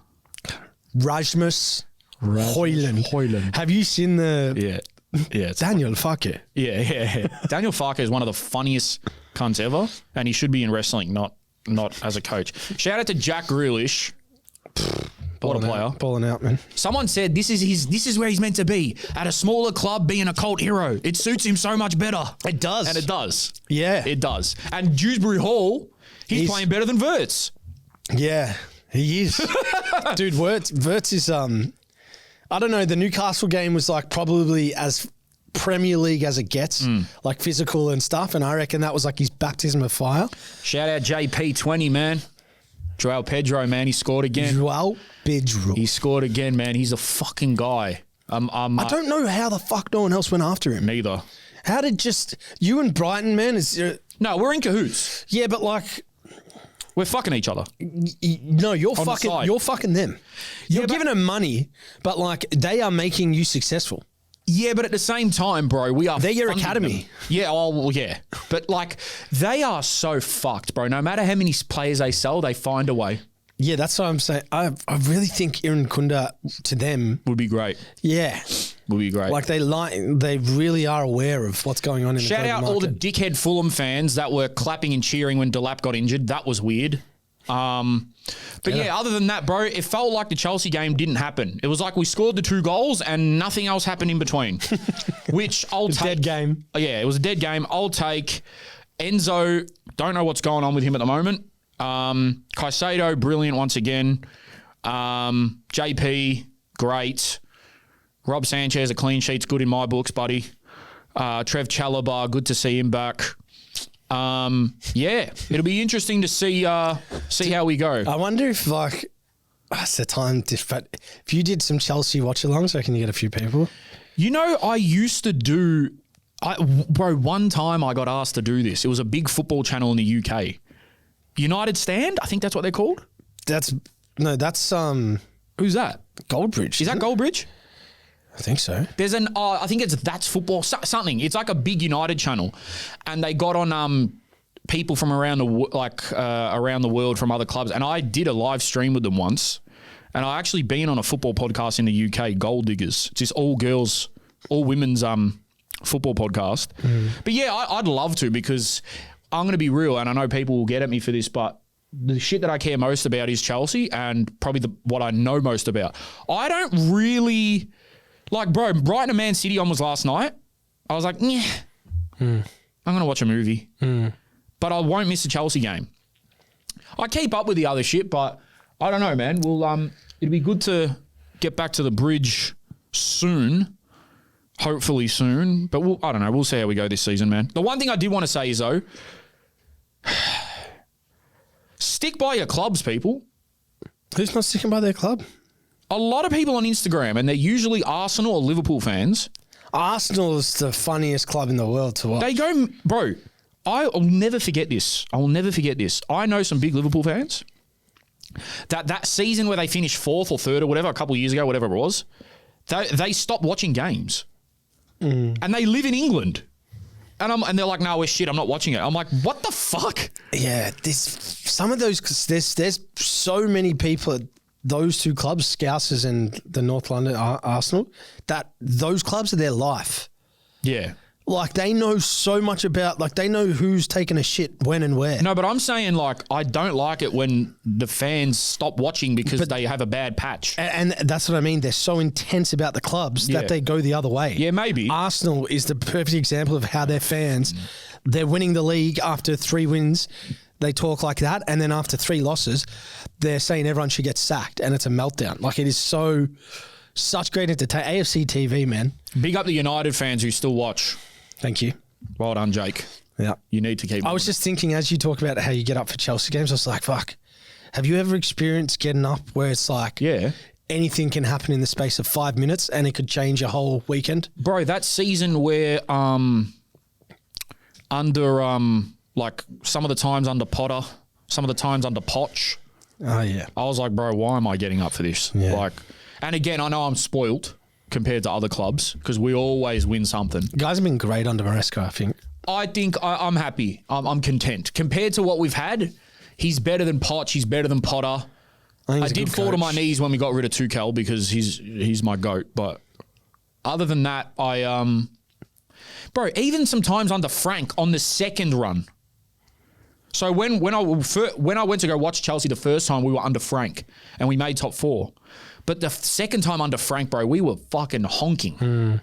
So, yeah, of course. But Frank's doing well. Frank is killing it. Bro. Frank is killing it. They just didn't get promoted last year. They were like a game off or something. Yep. Frank is smoking. What did they lose in the playoff? They lost in a knockout game. They're not far off. They're not far off. So Burnley look all right. Yeah. Hannibal Mejbri. I like you, Hannibal. Yeah, man, new product. Yeah, I like Hannibal. He's a little rat to play against. Anything else on Prem? I think that's pretty much it. No, just those funny TikToks of all the people saying their names. It's gone viral. Funny, yeah. Yeah, funny. bro, it's all over my page. Right. We took a little detour there. What are we at, Nick? Oh, shit, we better move. All right. So, Preston versus Oakley. To be fair, I was tossing up whether to go, I was tossing up whether to go to Avondale Jets or Preston Oakley. And I thought, you know what? I've seen a lot of Avondale this year. I haven't been to an Oakley game. I've only been to one Preston game. Let me go to that. And with all due respect, I think the atmosphere was going to be a bit more tense and a bit heavier. And I think it was. So I was struggling to find people to go with, bro. I was like, fuck, does anyone want to fucking come here? My cousin goes, yeah, I'll come. Sadal. Yeah, I'll come. Cool. We rock up. We get there. We're at the gate. Suited and booted at the door, mate. Don't pay for football anymore. Cool. So what, did you organise tickets? Yeah, with shout out James from Football Victoria. He hooked me up. Wow. Yeah. You're that guy now, huh? I'm that, yeah. You're putting yourself above the people I'm and an paying arsehole. at the gate. You I'm are an a prick, arsehole. bro. Yeah, I'm a prick. But I feel like that should be my payment for talking about the league every week. I'm just an arsehole like that. See, I would rather pay at the gate and get a free SUV. That would be...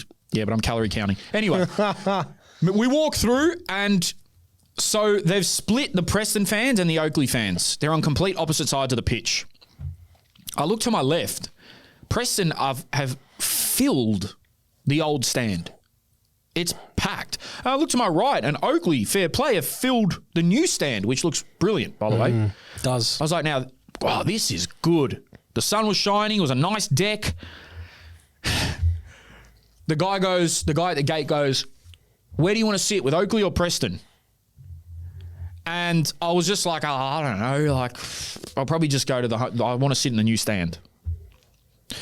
I took about 10 or 15 steps across the byline, and all I can hear from the left is, where the fuck are you going?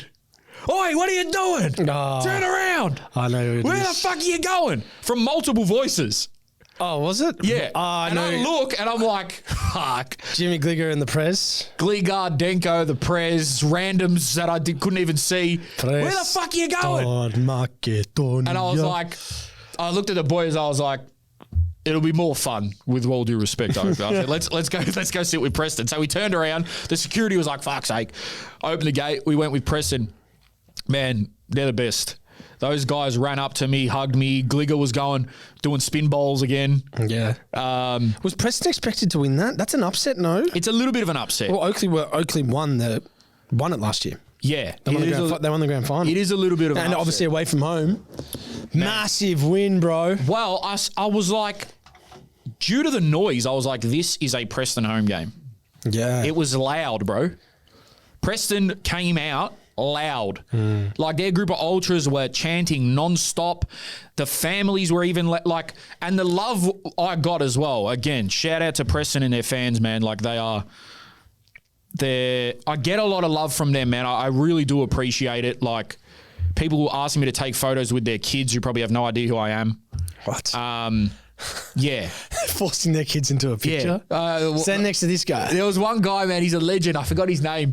And he goes, you mind taking a photo with my daughter? I said, yeah. And he goes to his daughter, this guy's really famous. I'm like, no, I'm not.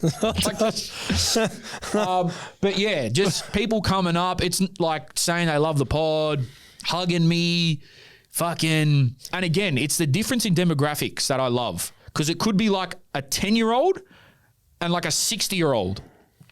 Guys, girls, whatever, older women, younger girl. Like it was great. Got a lot of love there. Stood right at the on the barrier there actually, and man, Preston went 2-0 up pretty early, and I said this is over. Like Oakley just didn't look like they were at the races. And I was speaking to a few fans at halftime, and I was like, guys, I think this might be over. And they're like, nah, mate, 2-0, worst fucking scoreline to have in football. True. And I'm like, yeah, but I just don't see Oakley winning this. Second half comes, Oakley start to turn it up. And brilliant goal. There was like this sort of cushion touch, and I can't remember who it was, but he slotted it, and Oakley are back in the game. And the Oakley side lets off a massive roar. And I was like, oh, shit, okay. We got a game on our hands here. Well, yeah, I was just checking then. Oakley, they finished above Preston. Yep. By 2 points. Yep. So I think Ryan Scott was great. Love him. Francis, their striker, he just put in a shift. He was just working his socks off. Stefan Negro, good again. Jego, always busy. But yeah, it was a really good game, and I was like, this is a good atmosphere, bro. Like for a Sunday Arvo, both sets of fans. How many were there? Over 2,000 easily. Wow. Yeah, it might have been even closer to 3 or 4. It's hard to why gauge. is 2,000 at Jack Edwards Reserve or Avenger Park or Olympic Village better I've been saying this than... because it's close. Yeah. It's just close. Like, even seeing Grimsby versus United, it was packed, but there probably would have been like 8,000 there or whatever. I don't know why we... It's just all, bro, it's everything. These stadiums are too big, man. It's acoustics. It's how close you feel to the game. It's how close you feel to the players. My cousin was there. He hadn't been to an NPL game all year. But he was just... I guess probably what I'm trying to say is the feeling, the energy or the nature in the air at an NPL game, if there's rivalries, it feels way more competitive or on edge or motivating than going to sometimes a top flight. The NPL players cop it, bro. Like from the fans. It's right there. Even my cousin kept saying to the same player, he said it about 10 times, "Oi, number 9, do a burnout." And like just random shit. Bro, there was this kid in the press and he was giving it. And he was like 8, 9. I was like, holy shit. But I guess that's part and parcel of the NPL. It's just funny. But yeah, Preston were really loud, active the whole game. Shout out to their fans. Massive game against Heidelberg. Huge. Yeah, Dandy City, we should mention. Also, Thunder as well. Someone, I can't remember who said it to me. They're like, City haven't won against Thunder in ages. Watch them win. And they gone and done it. And I think that's a little 1-0, wasn't it? 1-0. But yeah, shout out to Dandy City as well, man. So what are the fixtures now? So I guess it's Dandy City, Avondale. Yeah, Heidelberg. Preston. I still think Avondale and Heidelberg will make the finals, but Preston have this, again, with their fans and stuff. Yeah, they're dogs, man. Well, man, as much as we've gassed up Avondale and Heidelberg, man, this Auckland was the best team in the A-League last year. Got knocked out in the semi. You just don't know. Yeah, it's just these things are on the day. Finals slightly differ. What would your ideal final be? Avondale Heidelberg. Sorry, I lie. Right from a spectacle. Yeah. Oh well, I guess I would have liked Preston and Heidelberg as the final. Yeah, but because But they can't. It's impossible. Yeah.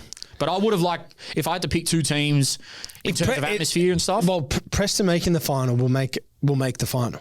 Oh, bro. In a sense, right? Like the whole ground will They be were filled. lit yesterday, bro. But for me, purely on a purist football nature, I'd like to see Heidelberg and Avondale. Like, I think they deserve to tussle it out in the grand final. They do for sure. But in terms of atmosphere, But if you want to fucking put some gasoline on the fire, get Preston in there. Bro. Even a few of them I got a call off. I missed their call. They're like, come to the Rosstown Hotel in Oakley. Rosstown, yeah, that's mine. Bro, I gotta go. But that's my old hood. Yeah, they had a great time and travelled in numbers, bro. Like really good away support. But yeah, I'll try to get down to as many. I should be at the remaining 3 games. You'd hope so. We want to try to get down and guys, don't be hesitant. Get down because shit's about to get feisty. Yeah, man. It's about to get feisty, man. Some good fixtures. What else happened at that game? It was just funny, man. Some of the shit their fans say, they're fucking hilarious. Yeah. Like just some of the one-liners. Even the Prez saying, hey, boys, take him out back and sort him out. He was going to walk to the Oakley side. I was like, whoa. They're just good. They're good people. What else from that day? That's really it, man. I think that covers. Fuck. I got to talk Western. Well, before we get into AA, the mic is all yours. I'm going to push this shit away. Nah.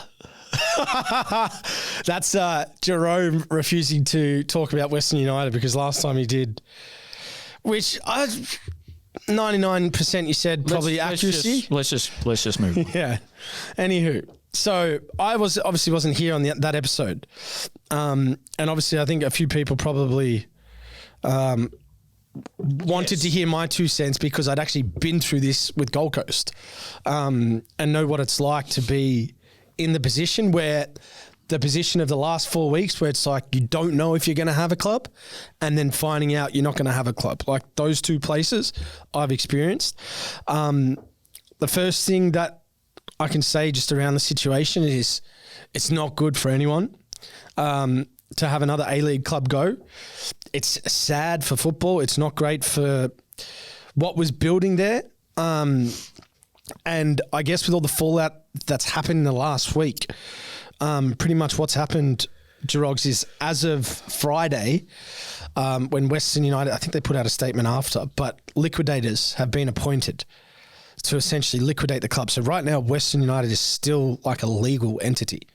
They're still there, but it's like pretty much on the decline. So it's like a ticking time bomb. So what is going to take place now is they essentially have just opened up enough to get another appeal process going. So this is going to have to be an appeal of a lifetime because the ATO's after them. They've lost their license and they are going to pretty much have to build this appeal. And their hearing is, I don't know if anyone knows when they're going to have that hearing. So they're going to have a second hearing. So this may take, I think, like a few weeks or potentially a month. The APL doesn't know, which is going to be a problem for the fixtures because they've got to bring out fixtures. So, well, it feels like, and again, I'm letting Jake do most of this, but I feel like I've seen like 3 extensions.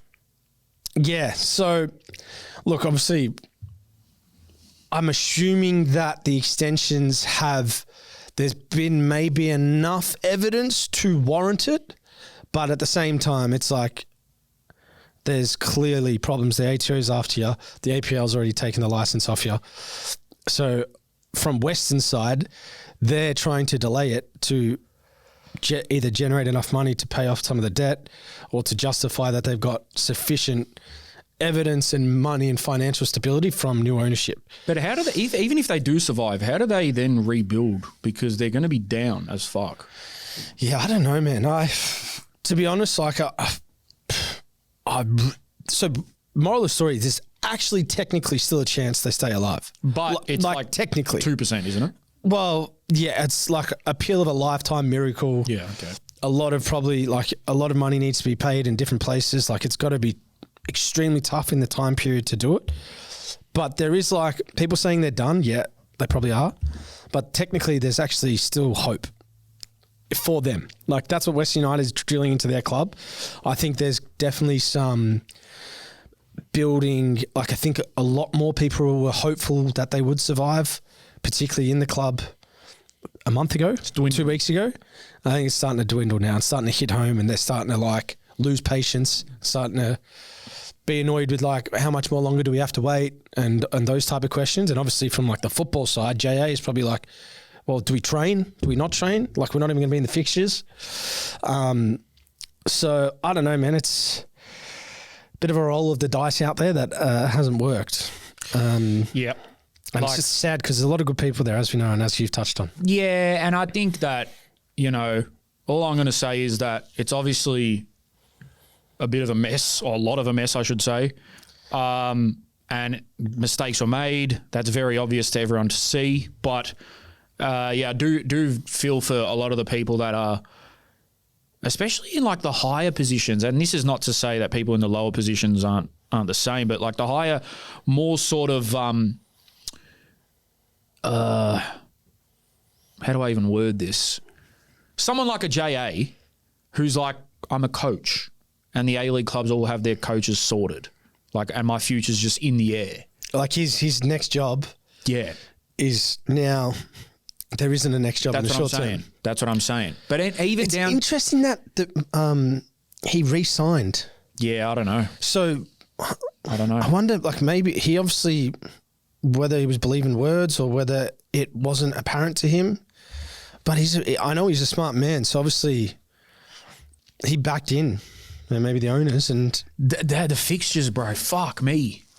Yeah. People are already complaining that they haven't got the fixtures, and they're not going to get them for a while, because then what happens? Like, you know, I hear all this talk of like, should another team come in, or should they just leave it for now? Or, you know, does like a South or a Preston or a whatever get a call up, or do they go to Tasmania or Canberra or whatever? You know what my personal opinion is? Focus on the clubs in the league and making sure that you don't have another case of Western United. Bro, there's been a few that have come close. So, like, focus on restoring their, I don't know. Focus on restoring the sleeping giants. Brisbane, I think, are on the up, and, you know, their crowds have been great. Their social media's been great. They've been really transparent with the fans. Same with Perth, Mariners, like the clubs that have like had the issues in the past. Let's worry about fixing them first before worrying about another expansion team. And as much as I'd love to see one of the NPL clubs move up, because it'd be incredible, I think Melbourne should be left alone for a little bit. Personally, it's just too many teams.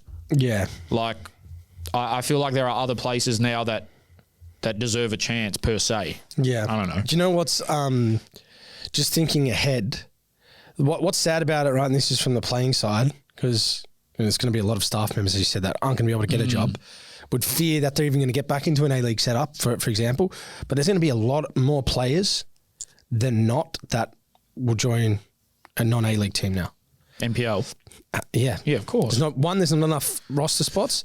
And two, this is what happens when you lose a team in the league. You lose an amount of contracts. Mm-hmm. So on top of that, then you've got players that will probably get contracts somewhere else, like your Thurgates and stuff. Get them a bit cheaper now. So like even they get fucked. You know what's also sad as well? The people in like the admin roles, the social media, like stuff like that. Bro, a lot of these A-League clubs don't even have departments. So how the fuck are you going to get a job? And again, I'm sure they'll be fine, and I'm not wishing that upon them, obviously. But my point is that we hear of A-League clubs cutting staff as it is, let alone taking on more people.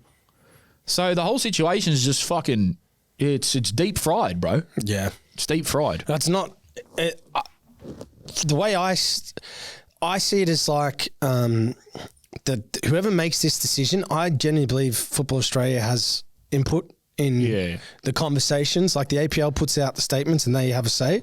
But I've got no doubt Football Australia is like they're a credible persona or business to own an A-League license. And they're also the ones that help set a standard of like, that's not good enough for our competition. And that's essentially the way this, to an extent, should be viewed with Western. Like there was multiple people not getting paid. Super wasn't getting paid for players. Put it 3 months, in a working environment, not getting paid. This is the standard the game is setting to like not accept it. I always look forward to the A-League season, but I'm going to be real. There is not much excitement around this upcoming one in terms of like certain superstars leaving, clubs maybe folding. Bro, all the big names have gone. Big names are leaving. Like, it's going to be an interesting season, man. Like, I don't know what the hell's going on. I don't know if there's an ace up their sleeve from one of the clubs to bring in a massive player or some exciting talent. But, yeah, man, the excitement's not there. I think the A-League should always maintain a responsibility, and how this happens, this is why we have a marquee player, is a responsibility to go and get someone that the fans can come see and then develop their interest in the 20-year-old right back and winger and be like, who's this guy? And you know what I mean? Yeah. I think we've lost that responsibility. All right, ladies and gentlemen, it's time for Amateur Agents. Sponsored by Melbourne City Institute of Sport and Business Program. Yes. Hey, very, very cool what Melbourne City is doing out there. We actually, before we just go into give you a bit more information, we actually walked into this classroom once before. Yep. They all started saying, yep. We walked in the hallways, and as we walked in, we hear like, it was almost like a bunch of 15-year-old kids screaming at someone they haven't seen in years, going, ah! Yeah. And we turn around, and it's a bunch of adults doing a business diploma. But, Jerome, you know what I wish existed when I was finishing school? A course that actually set you up for both sport and business at the same time. Well, yeah, back then it was either study business in a lecture theatre or chase the sport dream with no backup plan. Well, that's exactly right. That's why the diploma at the Melbourne City Institute of Sport and Business, powered by Federation Uni, is so interesting because it's bridging a gap, dog. So what's the diploma actually cover, big dog? It's built around business fundamentals management, leadership, marketing, but all taught through the lens of sport. So you're learning skills that you can apply anywhere, but with sport at the center of it. Right, so it's not just about running a club, it's about understanding how organisations work and how to lead in them? Jerome, well, that's exactly right. And here's the big one. Once you finish the diploma, you can actually pathway straight into Federation Uni and go into a second year of a business degree. That's huge. So you can either head straight into work or keep studying at uni without starting from scratch. And of course, it's not just a theory. The diploma builds in practical experience, industry placements, projects with real organisations, and as we saw that day, exposure to how City Football Group actually operates. Well, that's going to set you apart when you're applying for jobs or even continuing on at uni. Exactly. So it shows you already being out there and doing it, not just reading about it. Well, so basically you got options. You finish the diploma and get into the workforce, or you use it as a stepping stone to Federation Uni and keep going with the degree. Yep. Either way, you're leaving with leadership, teamwork, resilience, the skills that actually carry you through your career. So if you're passionate about sport, but you also want a solid business skill background and a clear uni pathway, the diploma's a great starting point for you. That's the Melbourne City Institute of Sport Business Diploma, your launchpad into work or straight into second year at Fed Uni. Visit mcisb.com.au for more info. Or just head to our bio. Great. Awesome. So are we doing the voice recording state? Dude, I really like them. Fun, isn't it? I'm going to be real, man. But like I haven't listened to these. Okay, cool. Because last time someone screamed at me that I'm a fat cunt. So. But wouldn't that make you want to hear them before you air them out to it? Yeah, I just haven't had time. Nice. Anyway, let's start off the program with Dylan Risteski. Go, Dill. Let's go, Dill. Here we go. Oh, headphones. Upside. Cheers. Alrighty. This is the new amateur agents. Facts. Headphones on, and we're talking to the peoples. Facts. All right, Dylan Risteski, here we go. Come on. Is this the refresh thing again I'm going to have to do here, Nick? God damn. All righty, let's try again. Dylan Risteski. Aussies just love sports. LeBron guy. Dacos guy. Federer guy. Yes, Aussies do love sport. Dacos goat, LeBron goat. Very, very well What said. the heck was that? Not too sure. Was that it? That's it. I thought there was a punchline coming. Nah, Aussies just love sport. Shout out Risteski, bruh. Nikofile Iakovu.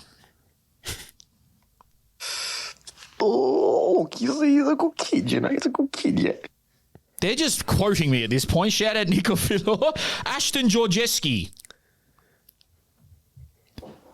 Nah, look, you should check out this little baller. He's I think he's on the Nines coach. His name is Nikofile Iakovu. Okay, so some mates are in cahoots there. Great question so far, guys. That's like three mates have just all recorded something in the same room.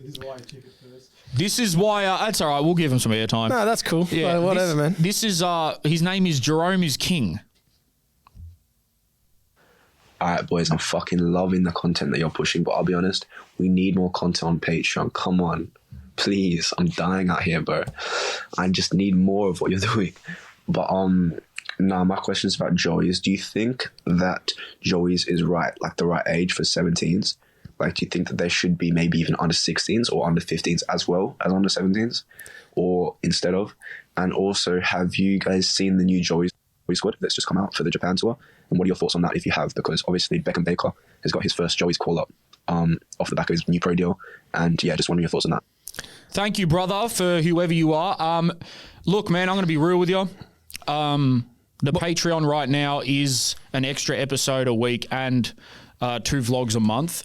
But I'm sure in due time that there will be another tier for the super booters who want to get a bit more. But currently, we're probably at maximum, I would say, in terms of pushing out content. But there will be a time where more is on the way, bro. But thanks for subscribing. I think we probably would be wanting the people to let us know what type of content they want to see on Patreon too. Because ultimately, it's for you guys. So yeah, let us know, man. But to the point around the Joeys, the reason why it's that under 17 bracket is because there's an under 17 World Cup. So that's the whole reason and emphasis. There's not that there couldn't be an under 15 national team, but essentially there's no major tournament to warrant building a team for that. Like obviously England have an under 15 team. They can fledge around Europe and play in tournaments, but that's why there's a Joey's age group.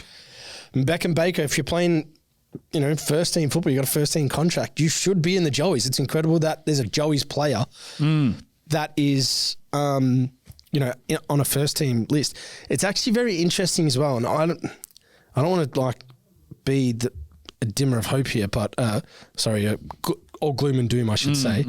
But when you look at historical Joeys teams, 2 players that go on, Not the greatest. Not a great number. Yeah. Hopefully that changes. But shout out to all the guys that get to play for their country at that age. That I'd argue must hit so different. Well, Beckham Baker, Akeem Gerald, Luke Bejvinovski, and Julian Recchia, all from Melbourne City. Yeah. They're producing talent down there, man. They're doing their thing. They are. This is a super booter, man. This is Luke Fennick. What a legend. Hey boys, love the potty. I am a Patroni. Highly recommend that to anyone who's not a Patroni. Jump on that shit. It's the best value for money per month you will get out there. Thank you, bro. I've been wanting to ask this question for a while because you guys, I think, are the perfect people to answer it. Who experiences higher highs and lower lows? So the fan or the player? So if you're a player, you might, dedicate your whole life to the craft. You may have success and win trophies, move to better clubs, bigger clubs. But at the same time, you could get injured or, you might not make it. You might end up falling out of the game or, but then as a fan, you might, travel the country, dedicate all your time, money, hard-earned work to traveling and watching your team play every single week. And you might not win a trophy ever. You might not witness that. But at the same time, if you do win something, it makes it all worth it. So I'd love to know who goes through it the most. That might be the best question we've had on Great the voice. question, Lukey. That's a tough one to answer. We couldn't be more on opposite ends of the spectrums because I'm instantly thinking from the player perspective. Don't get me wrong, bro. You're instantly thinking from the fan perspective. I am, but don't get me wrong. If I look at some of these careers, especially of players that have played at the big levels, especially when they had like hope when they were young, like who's like a Ravel Morrison, or like a, I don't know, who else is in that situation? It would really hurt if you hit a certain age, and you may have experienced some of this because you retired so early, but it would hurt me personally thinking, what if I got fucked by this guy, I got fucked by this guy, I got fucked by this club, these fans hate me, media's always shitting on me. Like, it's tough, bro. It's tough. But at the same time, on the fan side, there are some fans that literally dedicate their weekly wage to following their football team up and down the country. And like you said, majority of them are not experiencing any type of joy. Like, their greatest joy might be surviving relegation. That's a hell of a joy, though. It is, but it's like it's a few, not an elation. Yeah. So I don't know. It's like apples and oranges. That question. I would say slightly. I lean more towards the fans purely because, and again, I know not everything's about materialistic stuff and money, but if you are a player, especially at the higher levels, you've probably made a decent amount of money to maybe not work the rest of your life. But if you answer the question honestly, who experiences the higher of the highs and the lower of the lows, it's probably the player. Because if you win the Champions League, you actually win it. Yes, this is so that's true. A higher high than a fan, right? Yeah. Because you've got the medal. But the lower low is there's also like you're going to retire, you're going to get injured. I don't think I have an answer for this question. I would say I think the answer to the question, like, it's better to. It's so hard to make it, that much make it in the world, and then an even smaller amount experience success when they make it. You're right. Even like look at someone like Saka, like how he would have felt after the Euros. Yeah, so with the whole world saying, "Oh, you choked," like fuck that. Like, we never experienced the highs of doing John Aloisi's penalty to get the Socceroos. Yeah, he did. So the high of the highs is with the player. And then the low of the lows is 21, 22, medically told that you can't play. Yeah, maybe it is the players. As a fan, you can't get told you can't go to it, Because even, and I guess to agree with your point, even like, I hear a lot of fans say, fuck the result. I just had a great day out drinking with my mates.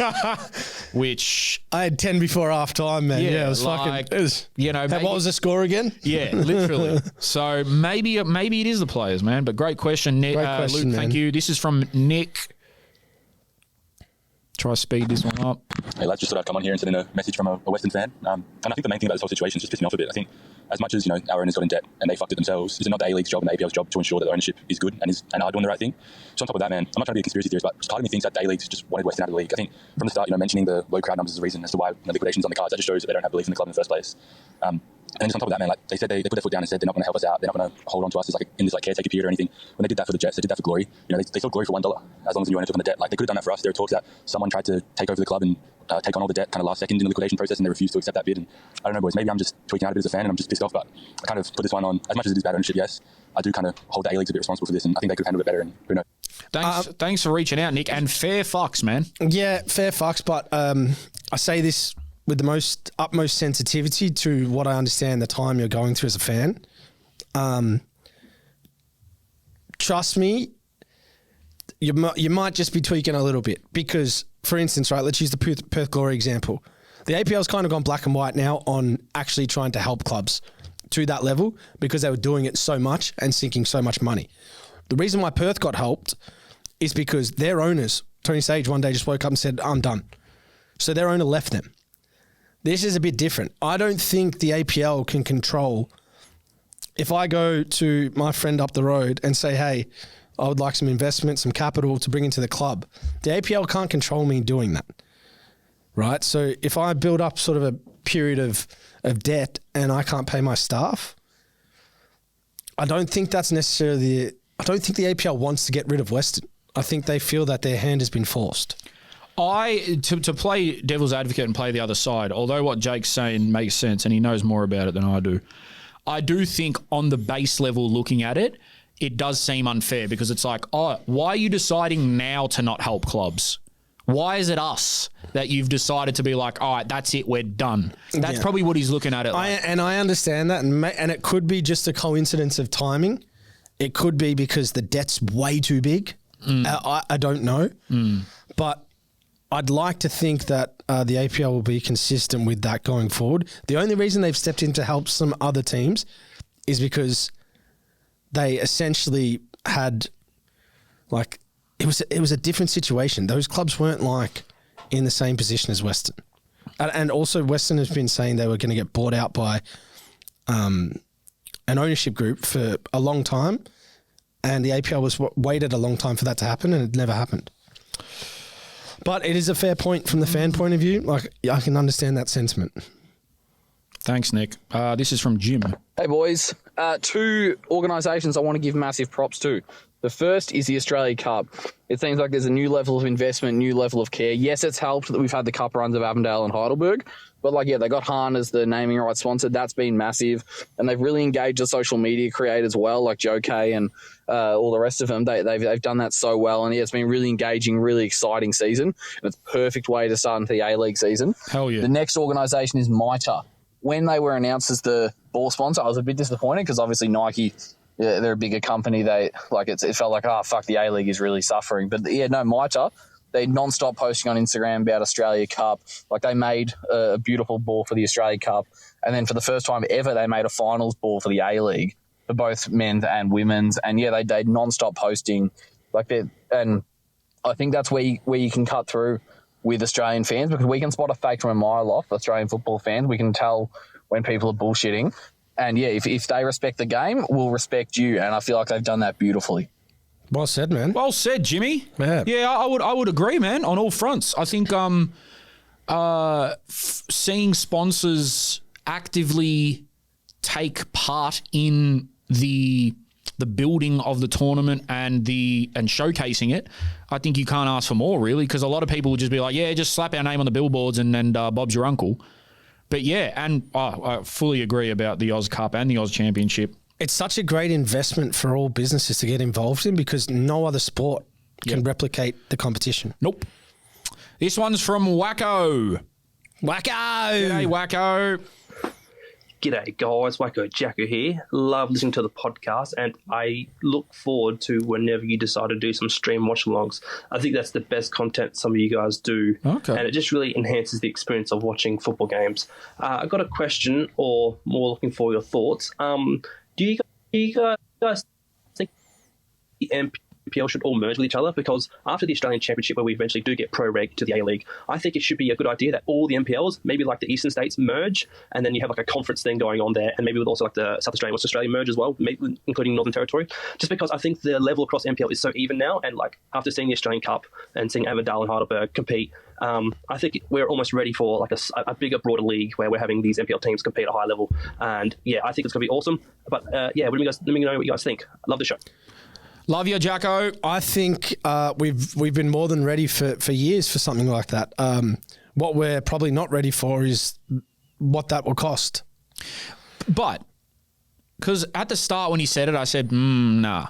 But the conference thing, it wouldn't be as expensive as playing a home and away season with other states. But what if you did the winners of each league go into a playoff? Yeah, that should be an NPL. All the NPL should be in cahoots with that, right? That's what I think would be cool, because then you could be like, nah, we're the kings of Australia type thing. Yeah. Whereas it's just like, the other league or whatever.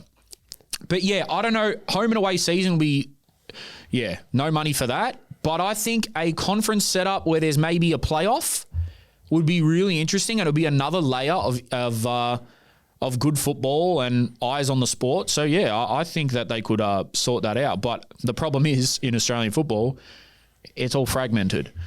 The states just worry about what they're doing and their leagues, which is fine. But at the same time, there's no unity. Even online, no unity.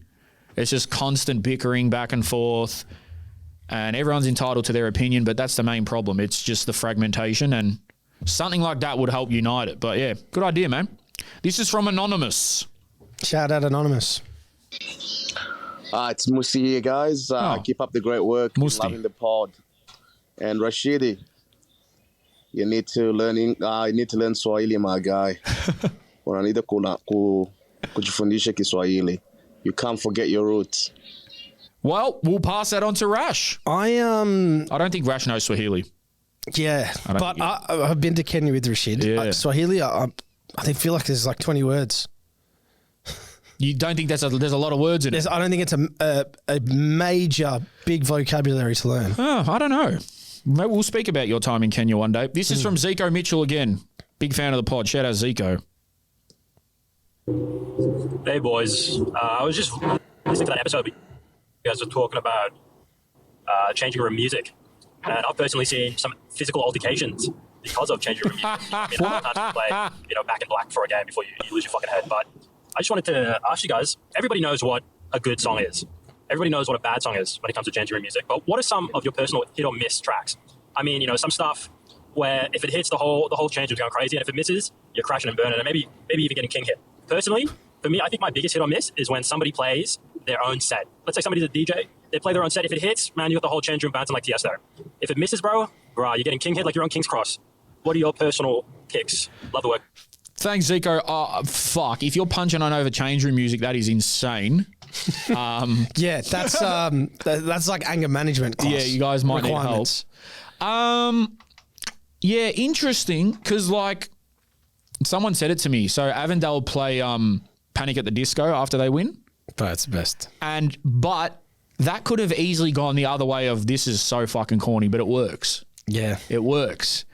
I personally think anyone playing that Killers song, Mr. Brightside, they need to be locked in a psych ward. I'm fucking sick of hearing that song. See, this is his point. People do get infuriated and probably do punch on over songs. Yeah, actually, maybe I'll do. Maybe I will punch on What the over fuck? I can't believe that. I actually fucking hate who's that thrown a right hook over a song choice, man, in the change room? I don't know. You just zone out. Jake's not a Jake. This doesn't mean much to Jake, which is fair enough. No, don't get me wrong. This is we have at Sandy. One of the boys plays like trance, and I go into every game with a slight bit of paranoia. That's fucked. I'm looking over my shoulder. Who? Out him. Caleb, what are you doing? Anywho, so yeah, I do, but like at the same time, I'm like whatever makes people happy, man. Yeah, you're a bit more of a chiller on it. I'm a bit more like shut the fuck up. I don't want to hear that shit, but yeah, hit or miss. I don't know. Like Rash said, there are some universal songs that people love, right? There are some. Like, no matter how many times it's been played or whatever, you're probably going to all love Hit 'Em Up. Everyone's probably going to love Hit 'Em Up. Tupac. Yeah. Everyone, like, no one's going to dislike that. I'm sure there are people. This is the hard thing with changing. Yeah, there are 100% people that will. That's why I never liked being the DJ, bro. I was the DJ 1 year in Adelaide, and when I think back, I'm like, bro, I had to play for an Argentinian, a Brazilian, an Aussie. Yeah. And like have to please everyone. So you got to like hit all these genres. Yeah, man, I don't know. I fucking hate 11 aside. Stoyan Bozanovsky. Stodge. Which is one of my characters. Hey lads, hope you're doing well. Just gonna ask you a question. Jerome, can you organise a game in Melbourne? My Rockdale team here in Sydney will fly down and play your brother's state team. How about that? I reckon that'll be a juicy game. Our Masso boys against Lindale. Set it up, Jerome. Pre-season next year. Hey, man, let's do it. I mean, I got to know what level you guys play at so we don't get embarrassed. But, yeah, Lindale don't back down, man. Bring your boys down and let's have a party. You're going to fly down from Sydney to play State 4. Rash's number one fan, this is. Hope you're well, lads. Especially you, Gavin. Hope you won today. Yep. Being the mighty Jets fan that you are, because the Jets are going to win the cup. Oh. I hope to see you at the final. When's Rash back? Because he carries the pod with Gavin. Oh, right. Thanks, bro. Another thing is, how is Jerome allowed at junior football games in Melbourne? I would like to see that working with children check. By the sound of your voice, brother, I want to fucking see yours. Sounded like you're sitting in a dark room. Yeah, it sounds like you're at the back of a kinder. Fuck, you made a lot of comments. When Rashid's back in the next few days. Well, if Rash and Gavin carry, then we'll just fuck off then. There would be no fucking pod today, would no there? fucking pod, as well, because the social media team would be fucking eating, wouldn't Who's carrying it now? Who's carrying it now and for the past 6 weeks? Go back to your dark room, bro. Yeah. And I will show you my working with children's check. Yeah. Thanks for the message. This one is Scogino, which I'm assuming is Scojo. G'day, cunts. Scojo here.